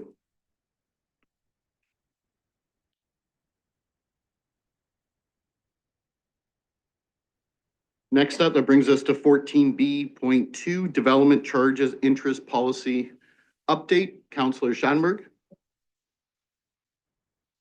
Make a motion that Woodstock City Council approve the development charges interest policy AS 012 as amended. Thank you. Is there a seconder on that? Councillor Tate, discussion or questions? Councillor Schanberg. I'd like to ask Harold DeHaan from the engineering office, just to briefly explain what the interest rate policy is all about and what technically is being modified from it, because development charges is one of those things that people always say, well, the city's receiving lots of money from developers. They could just use that money, but really it doesn't work that way, does it? Your worship, through the councillor, no, that's correct. The old DCs, it used to be that DCs were payable or due payable upon issuance of a building permit. When the province made changes to the DC Act in 2020, they introduced the whole idea of deferred payments for a number of different classifications. Let me put it that way. At that time, the city staff quickly put together the DC Act basically just set an interest rate.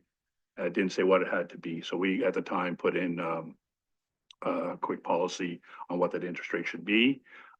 Subsequent to that, the province made some more changes to the regulations, basically saying what the interest rate could or could not be. So this change to the policy is basically to address that.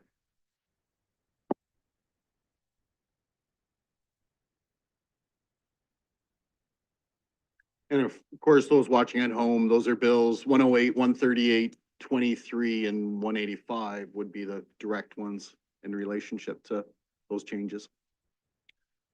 Anything else? Anyone else?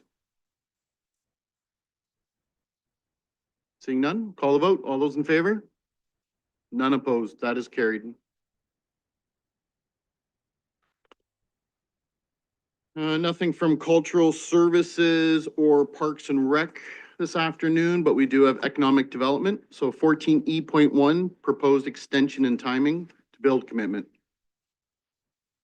Councillor Wismer Van Meer.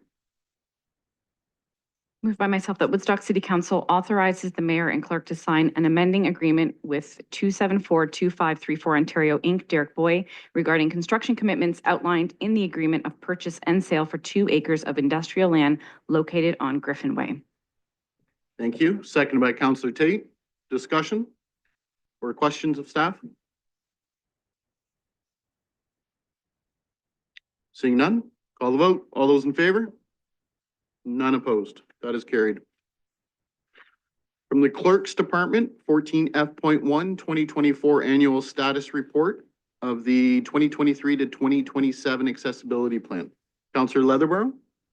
Moved by myself that Woodstock City Council approve the 2024 Annual Status Report for the 2023 through to 2027 Accessibility Plan. Thank you. Seconded by Councillor Martin. Discussion or questions? Seeing none, all those in favor? None opposed. 14F.2 Municipal Alcohol Policy. Looking for a motion. Councillor Lauder. I'll move that Woodstock City Council approve the amendments to Council Policy PR 010, Municipal Alcohol Policy. Thank you. Looking for a seconder? Counselor Wismer Van Meer, discussion or questions?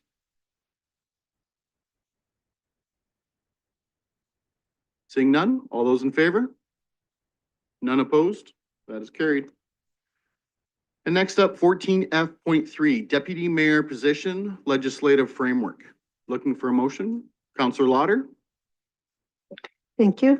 I'll move that Woodstock City Council, in accordance with Section 217(1) of the Municipal Act 2001, amends the composition of Woodstock City Council to revise one of the two city-county councillor positions to establish the office of Deputy Mayor County Councillor, and further, that the position of Deputy Mayor County Councillor be elected at large during the next regular municipal election scheduled for October 26, 2026, and each subsequent election thereafter. And further, that the Woodstock City Council directs staff to proceed with preparing a bylaw for the next regular city council meeting to enact the amendment outlined above to the composition of Woodstock City Council.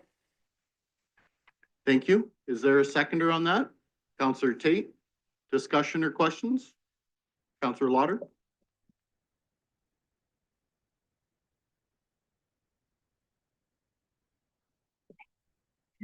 This motion requests support for the composition of council to include a deputy mayor commencing for the next term of council and going forward. Our city has grown with the future expected growth, and I feel it is the best interest of our citizens to have the position of a full-time deputy mayor elected at large. As has been indicated in the report, this position would be replacing one of the city-county councillors. As the report indicates, the role can be defined as the person who would act as the head of council, assuming the duties of the mayor for a duration requested by the mayor, should the mayor be unable to perform the duties due to illness, incapacity, or if the office becomes vacant. The position will not add another person to the present composition of council. It is a change of the one county councillor position to that of deputy mayor. At present, the acting mayor receives an 8% increase over that of the other council members. There is no need to increase this unless the position is for an undetermined time. It is important that the serving member be a city-county member. It adds continuity to the position of the mayor, which is so important for the ongoing business of the city of Woodstock. We owe this to our citizens. Thank you. Anyone else? Counselor Tate? Yeah, I've never liked that the city chooses who's the acting mayor. I've noticed, I've made comment numerous times that about the way that the warden is chosen, and it's not an elected position. Even though a survey to the public showed that the taxpayers wanted to elect their warden at large, we could never get the votes at council to do it that way. The unwillingness to have an elected warden looks self-serving to the counselor, especially when the warden is a six-figure position. At our level, the acting mayor is only paid 8% more than a councillor. However, I still believe that should be an elected position. I want to thank Councillor Lauder for bringing this forward. And as we all know, she was thrown into the position last year and had to assume the role of the mayor, last term. This process has changed a number of times since I've been on council. When I was first elected, the acting mayor was chosen by the mayor alone. I was able to change this so that the council was able to choose the acting mayor. I believe having the deputy mayor on the ballot is a more democratic way to choose a deputy mayor. The day-to-day responsibilities of an acting mayor don't concern me. What does concern me is if the mayor becomes ill or has to take a leave of absence. In this case, the public should decide who is the acting mayor, not us. If something happens to the mayor, the deputy mayor will represent the city and be paid more to do so. That is why I think the position should be decided by a public vote. So the bottom line, who should have the power to choose the deputy mayor? The mayor, council, or the voters? Should council keep this power or should we give it to the voter? In my opinion, it should be to let the people vote for who they want to vote in, and it's for the person that affects their lives. Can I have a recorded vote too, please? absolutely. Anyone else? Counselor Shanberg. Yeah, thanks to the mayor. I guess I could ask both clerks that are in the room right now, our deputy clerk Jeff Bund, who authored the report, and also Amy Humphreys. My thought is, could we not do it that the two people that run for city and county, whoever gets the most votes automatically becomes the deputy mayor? Or is there a reason why we couldn't do it that way? My thoughts only would be was, in theory, you could have 5 people running for that second city county council position and only 2 people run for the deputy mayor's position. Why not make it one race and say the person that's in first place for the city county position gets the deputy mayor role? Is there legalities against that as far as what the municipal act might say? Through you, Mayor, to the counselor, my understanding of the municipal act is you would have to have the office being elected. So candidates would file for the office of mayor, the office of deputy mayor. And in that case, you may have more than one candidate running for it, right? And so I think in essence, you are achieving what you're looking for already, because you may have 3 or 4 candidates running for those 2 positions for county councilor, and now in this case, 1 for deputy. And in that case, it is a separate role from county councilor. So I think you're still achieving what you're looking for with having this office as it is, and the electoral system that anybody can file for this particular office, because it will be separate than the city councilor role. If that makes sense.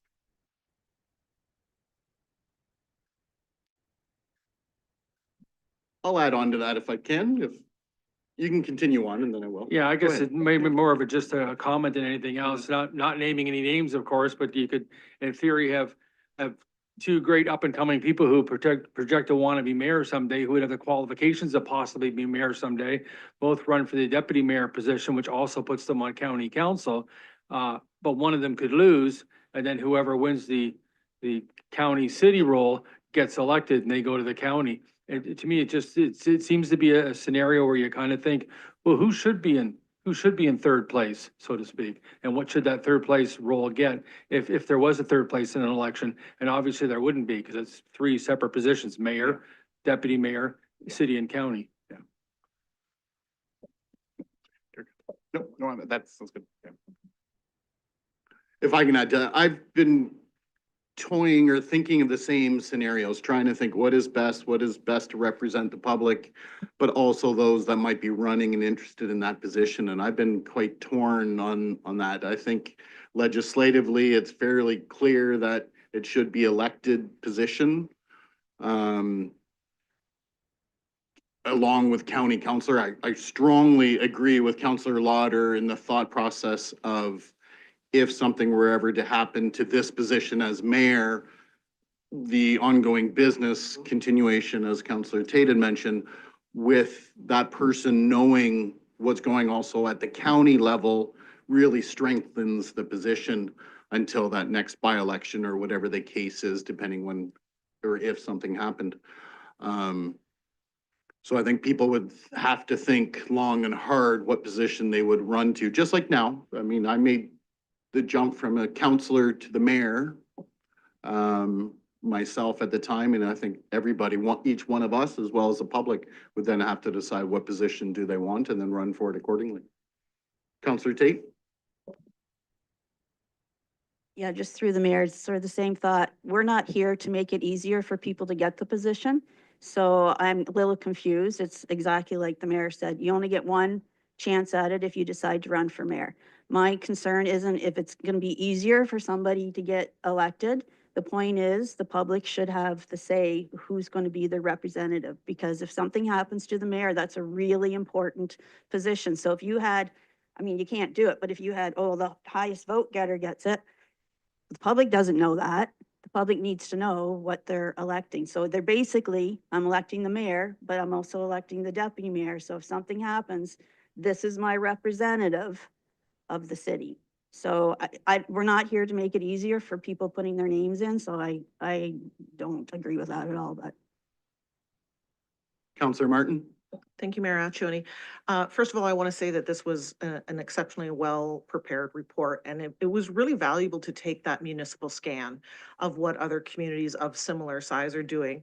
And there really is no real continuity on how a municipality of our size, with strong mayors without, with wards without, number of councillors representing the population. I found that quite fascinating because I have wondered whether we are at a size where we should be considering wards or additional members to council to represent people.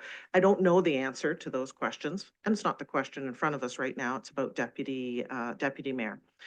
I won't be supporting the motion. I was really quite neutral on it for many, many days. It isn't going to cost more. It isn't going to save. So from a financial perspective, I was really quite neutral. But I do believe that when we take the step to elevate a position, it does favor an incumbent. That is the reality, that fewer people run for city county than run for city councillor, statistically.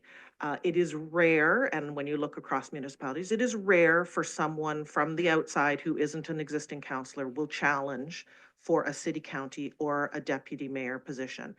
And I think that anyone choosing to run for council should have that equal opportunity. So that's my reason for not supporting the motion. I think that there have been times, and there probably will be times again, when the deputy mayor will need to step in an enormous way, like Councillor Lauder has had to do in the past. But it worked. It worked with challenges. And so for that reason, I won't be supporting it. But a wealth of information put forward to us in this for future consideration. Really appreciate the report. Thank you. Councillor Leatherborough.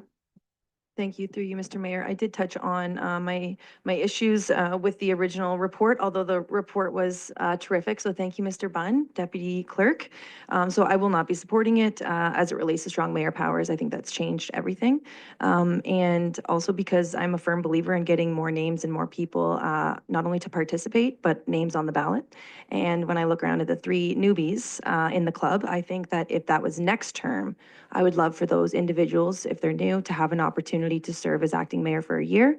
And I would say too, I think that this change favors an incumbent, which I never agree with. And yeah, I appreciate the time and effort and the jurisdictional scan, but I am comfortable with how the setup is now. And as I also mentioned before, I'm really pleased that Councillor Wismer Van Meer is the acting mayor of this year. Thank you. Councillor Tate. Yes, just through the mayor, I honestly don't see anything to do with the strong mayor powers in this, and I will say again, our job is not to make it easier for somebody to run. That is up to the individual. Whether it's an incumbent or not, that's not our role. I think it's important if somebody wants to run for something, they do, but we don't make it, I don't think whether it's our job that we make it easier for somebody to get elected, and I don't think this was it. I think the voter should have a say who represents them, and whoever that may be, then that's who it is. Thank you. Councillor Wismer Van Meer. Just a general comment. This one's been really tough. I've really gone back and forth. I felt very neutral on the decision, to be honest. I couldn't say I saw one being more positive than the other. So I used the gift of gab, and I've just been talking to a lot of people this past week. And I've kind of shared what Mr. Bunn broke down for us, which, thank you, this was very helpful. And it's funny how many people came back to me and said, I would much rather see a deputy mayor position than any kind of award system for our community. People felt like a ward system was not beneficial when I was showing them what was here. And so I kind of still was sitting here not 100% sure I, weighing one way or the other. But just in the conversations I had, I realized it's going to be different for all of us. It depends on who we talk to, but I had a lot of people that saw the benefit of a deputy mayor versus an acting mayor, and felt like they did feel like it was a choice they should have a voice in. So this wasn't an easy decision for me, I'll be honest. Like I said, if it went either way, I would be happy because I think that the way the system has run has done well. But it was interesting just to hear some of the feedback from some community members in this process. Thank you. Counselor Lauder? So anyone can run for the deputy mayor. That it doesn't have to be an incumbent.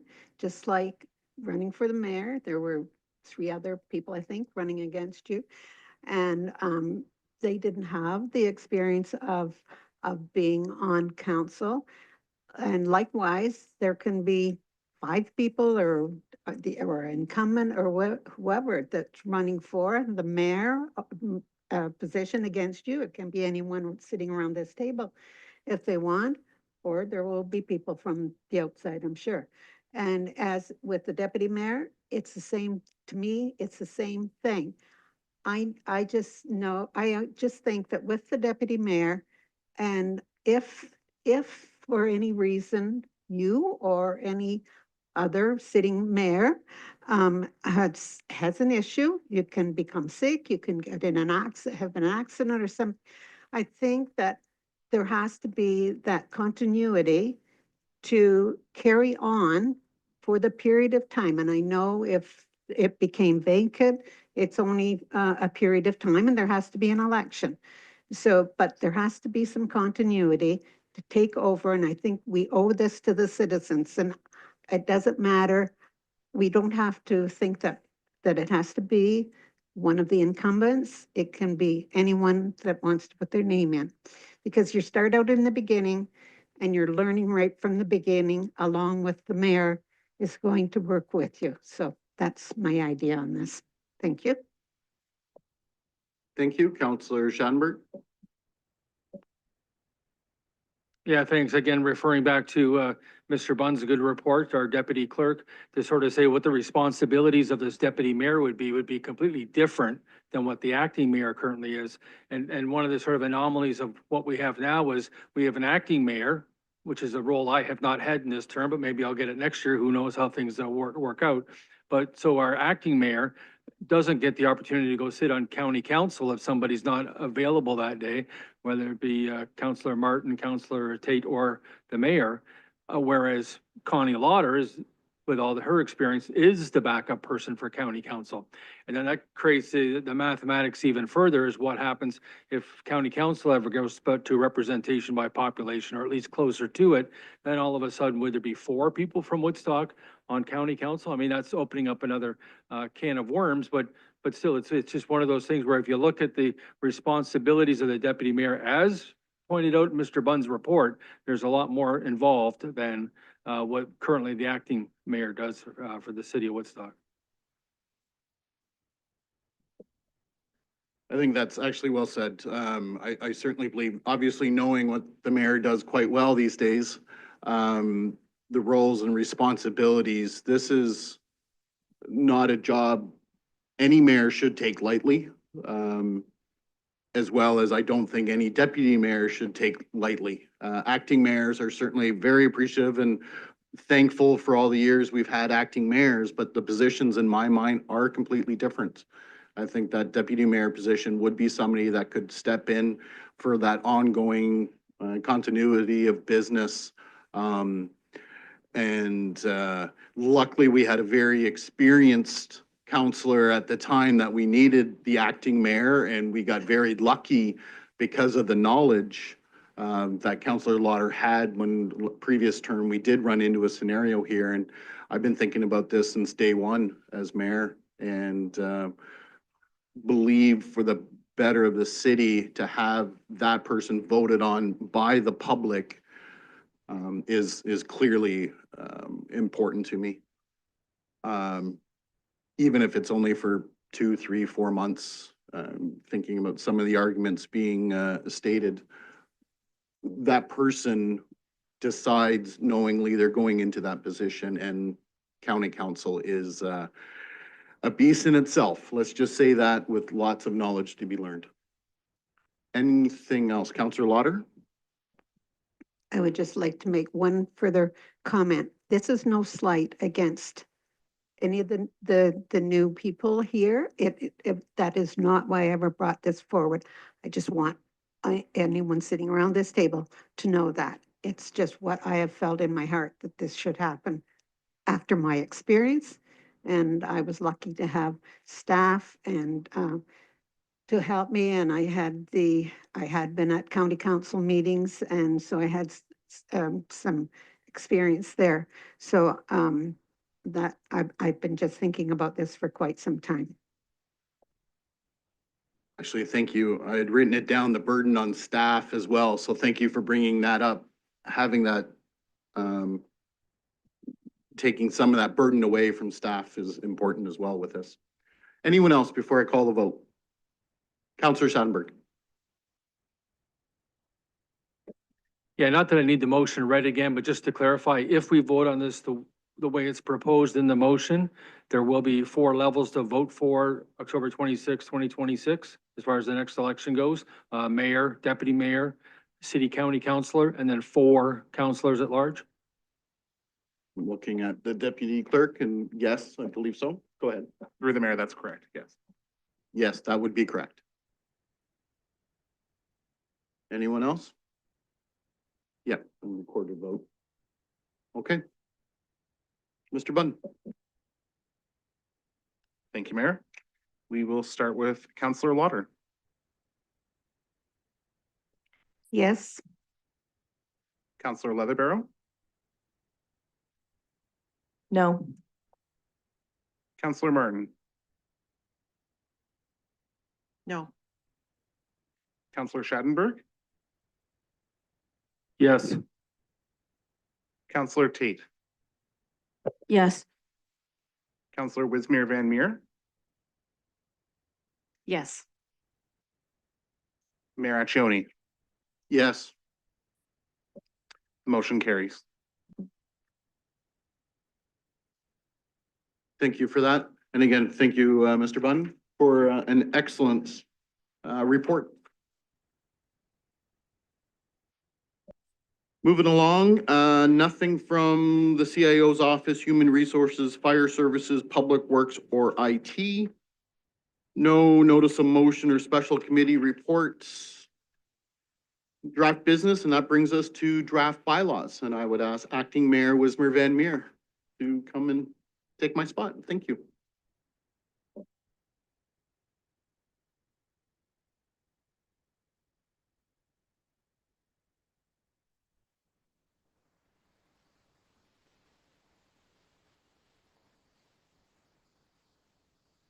I was afraid I might need a booster seat, but not so bad. All right, so Agenda 18, draft bylaws, Councillor Lauder. Thank you. Moved by myself and seconded by Councillor Tate that the following bylaws be given a first and second reading. 973825, a bylaw to amend zoning bylaw number 8626-10 as amended, ZN 8-24-16 and ZN 8-24-18, Cache and Carn Road. 9739-25, a bylaw to amend zoning bylaw 8626-10 as amended, ZN 8-24-03 68576 Highway 2 and 775019 Blandford Road. 9740-25, a bylaw to amend zoning bylaw number 8626-10 as amended, ZN 8-23-18, 685691 Oxford Road 2. Any questions or comments on these bylaws? I see none, so we'll go to the vote. All those in favor? That is unanimous. And Councillor Lauder. Thank you. Moved by myself, second by Councillor Schadenberg, that the following bylaws be given a third and final reading. 973825, 9739-25, 9740-25. And any questions or comments? One more time. All right, all those in favor? None opposed, that is unanimous.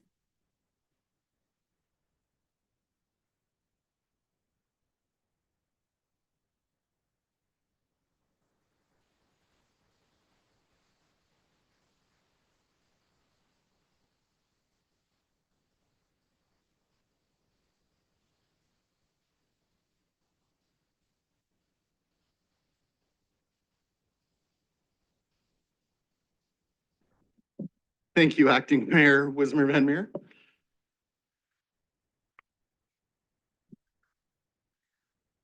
And that brings us to questions and addresses. That brings us to the end of the meeting. Councillor Tate. I just want to comment on the Rec and Leisure show. The mayor attended the entire day and helped. I thought it was very well done. Thank you to all our staff that attended. I think the attendance was way up. Good idea to move it to that location. It was good. And just my other thought was, just since Councillor Wismer Van Meer brought it up, because I mentioned about the lacking respect, and when you commented about the violence in the schools, and then the chief mentioned about the teachers speaking to them and they completely ignored them. So it goes all the way down the line with what's going on. So I feel bad for the teachers too, what they have to go through, and I think it starts very young, the lack of respect that's being shown, and I see it at the arena sometimes. So hats off to all those people that have to deal with all this going forward. It's difficult, and I feel bad for the teachers. That's a terrible statistic. And other than that, thank the mayor. We all received a rose today. That was very thoughtful and was not expecting. So thank you. You're very welcome. Councillor Lauder, we're gonna bounce. Thank you. Saturday was the celebration of International Women's Day. I will be attending this celebration at Unifor Local 636 here in Woodstock. This is the day to celebrate women's great achievements, and I want to thank you for the rose. That was lovely, and I love the colors. The Woodstock Art Gallery Call for Artists is happening now. This is the Visual Elements 67th Annual Juried Exhibition, a long-running celebration of artistic talent in Oxford County and the surrounding areas. Submissions are now open. This year's exhibition will run from July 12th to October the 11th. Contact the gallery regarding early submission information. And thank you. Thank you. We're gonna really mess it up. Councillor Wismer Van Meer. Pulling a basketball move, looking the other way and throwing it over here. Speaking of basketball, congratulations to the WCI Red Devils. They won silver at the Offset A tournament, which was hosted here in Woodstock this past week. They had a very dominant run at the tournament. It came down, I believe it was a 55-45 game that they had in the finals. And it's funny how, having a son that plays in basketball here in the community, how close-knit they really are, and, how much they speak back and forth. And seeing I believe the team they played last night was from Windsor, and, the different calibers of game and such, but they played a really good game. They played tough. So congratulations to them. And you made the city proud, bringing home that silver medal. And to Eric Molinaro, who was the one that headed that whole group up along with his team. I know he had a lot of volunteers, a lot of parent volunteers and other teachers that were involved. Great work to them. They did a fantastic job. So it was brought some new folks to our community, and that was great to see. And Councillor Lauder did touch on it being International Women's Day this weekend, but tonight I am emceeing an event in Ingersoll. It is the Owen, which is the Oxford Women in Networking. So that event is tonight at the Elmhurst. I've emceed that event for quite a few years now, and it's always a really well-attended, really fun night. So looking forward to that. So to all of the self-identifying women out there, I wish you all the best on Saturday and keep doing what you're doing. Thank you. Councillor Sandberg. First of all, I want to continue with the theme of high school sports, because WCI had three other teams that had very good results. Kind of before every season kind of ends before the March break, and then after the March break, they start swinging into things like track and field and soccer. So, but the senior girls volleyball team from WCI, they reached second in their pool at OFSA, so they had a 3-1 record. But maybe it was the misnomer of that. If you look at the standings closely and the pool standings closely, the team that beat them in the pool standings was the team that ended up winning the Ontario Championship. So the WCI senior girls volleyball team reached the quarterfinals. Junior boys basketball won silver at WASA. The TVRA gold medalists in girls curling and also WASA silver medal in girls curling. It was from WCI. So that for a small school, they've had a very successful run at it. That's for sure. And from Notre Dame High School, that's also, of course, in Woodstock, the all French school. Breely Peters won gold medal in OFSA wrestling, and that was taking place just in Kitchener at the Oxford, the auditorium in Kitchener. And his brother ended up 5th place in his weight class. So there's something interesting to get a gold medal in OFSA, as Breely Peters did. Also want to mention the Woodstock Navy Vets start their next round series against New Hamburg. This time they don't have home ice advantage because Woodstock was the number 3 team in the regular season. New Hamburg was the number 2 team. Actually, they had 5 more wins than them in the regular season. So game 1's in New Hamburg on Friday, that being tomorrow at 7:30. Game 2 is Saturday at 7:45 in Woodstock. And congratulations to Charlie Barnes, the defenseman for the Navy Vets. He's the division season-ending award winner for top defenseman at 13 goals and 33 points in the regular season. So that's what I wanted to mention. Thanks. Thank you. Councillor Leatherborough. I hope everyone enjoys the rest of their afternoon, and March break is coming up, so enjoy your March break. And Councillor Martin. Thank you, Mayor Accioni. As I often do, I'll speak about some public health issues, extending my condolences to the team at Grand Erie Public Health who lost quite suddenly Dr. Malcolm Locke last Wednesday morning. He was the acting medical officer of health and passed unexpectedly. I just want to say my thanks to the Southwest Public Health team who very quickly reacted to that news. And we are, as a good neighbor, sharing our medical officer of health, Dr. Tran, with the Grand Erie Public Health Board. And that's the newly formed, newly merged Brantford, Haldeman, Norfolk Public Health Unit. So my appreciation to the team for their quick reaction in that moment. I've seen a lot of chatter on socials and around the community about measles. It does continue to be on the rise here and in Grand Erie Public Health. If you have questions, the most reputable place to get your answers is Southwestern Public Health, and you click the measles button, and there is a wealth of information there for people who are seeking information on their own status, immunization for babies, which is now open by appointment, but that is the best source of information for people who are looking to find out details about measles. Thank you. A couple of other things, of course, Rec and Leisure Fair was mentioned. I just want to say thank you to the organizers, the Rec Advisory Committee, for another great event. I was certainly there for the day, and I think it was a record breaker. I didn't hear any counts, but the place was packed. I know there was over 50 different organizations and clubs being represented, so it was great. I'd also like to say congratulations to the boys A basketball OFSA silver medalists, the WCI Red Devils. I had the pleasure to attend the banquet on Monday evening, and you want to see a lot of excited students at a banquet. They came from as far away as a place called Red Lake, Ontario, which was just under a 3-hour drive to the Winnipeg airport for them to come here. So it literally was from all over Ontario coming to see our friendly city of Woodstock, and there was a lot of excitement at the banquet. I hope they made a lot of good friends, and will remember that experience for a very long time. I want to say thank you. I've got a lot of women in my life, this council included, but yes, of course, Saturday is International Women's Day, and I wanted to give a little piece of appreciation on behalf of myself.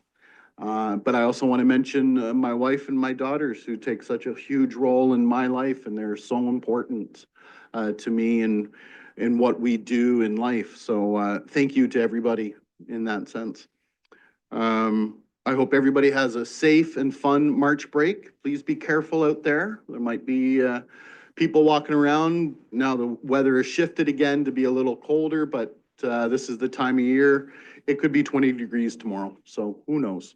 But please be careful, enjoy. And of course, March 20th, I think we're gonna have some big decisions with the discussions on the revenue fund budget.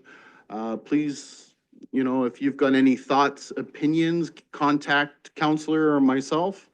And we'll bring those forward, ask the questions, because of course, the idea is we're gonna be voting on this in a couple of weeks. And with that, looking for a motion to adjourn. Counselor Schattenberg, second by Counselor Martin. All those in favor? We are adjourned. Thanks, everybody.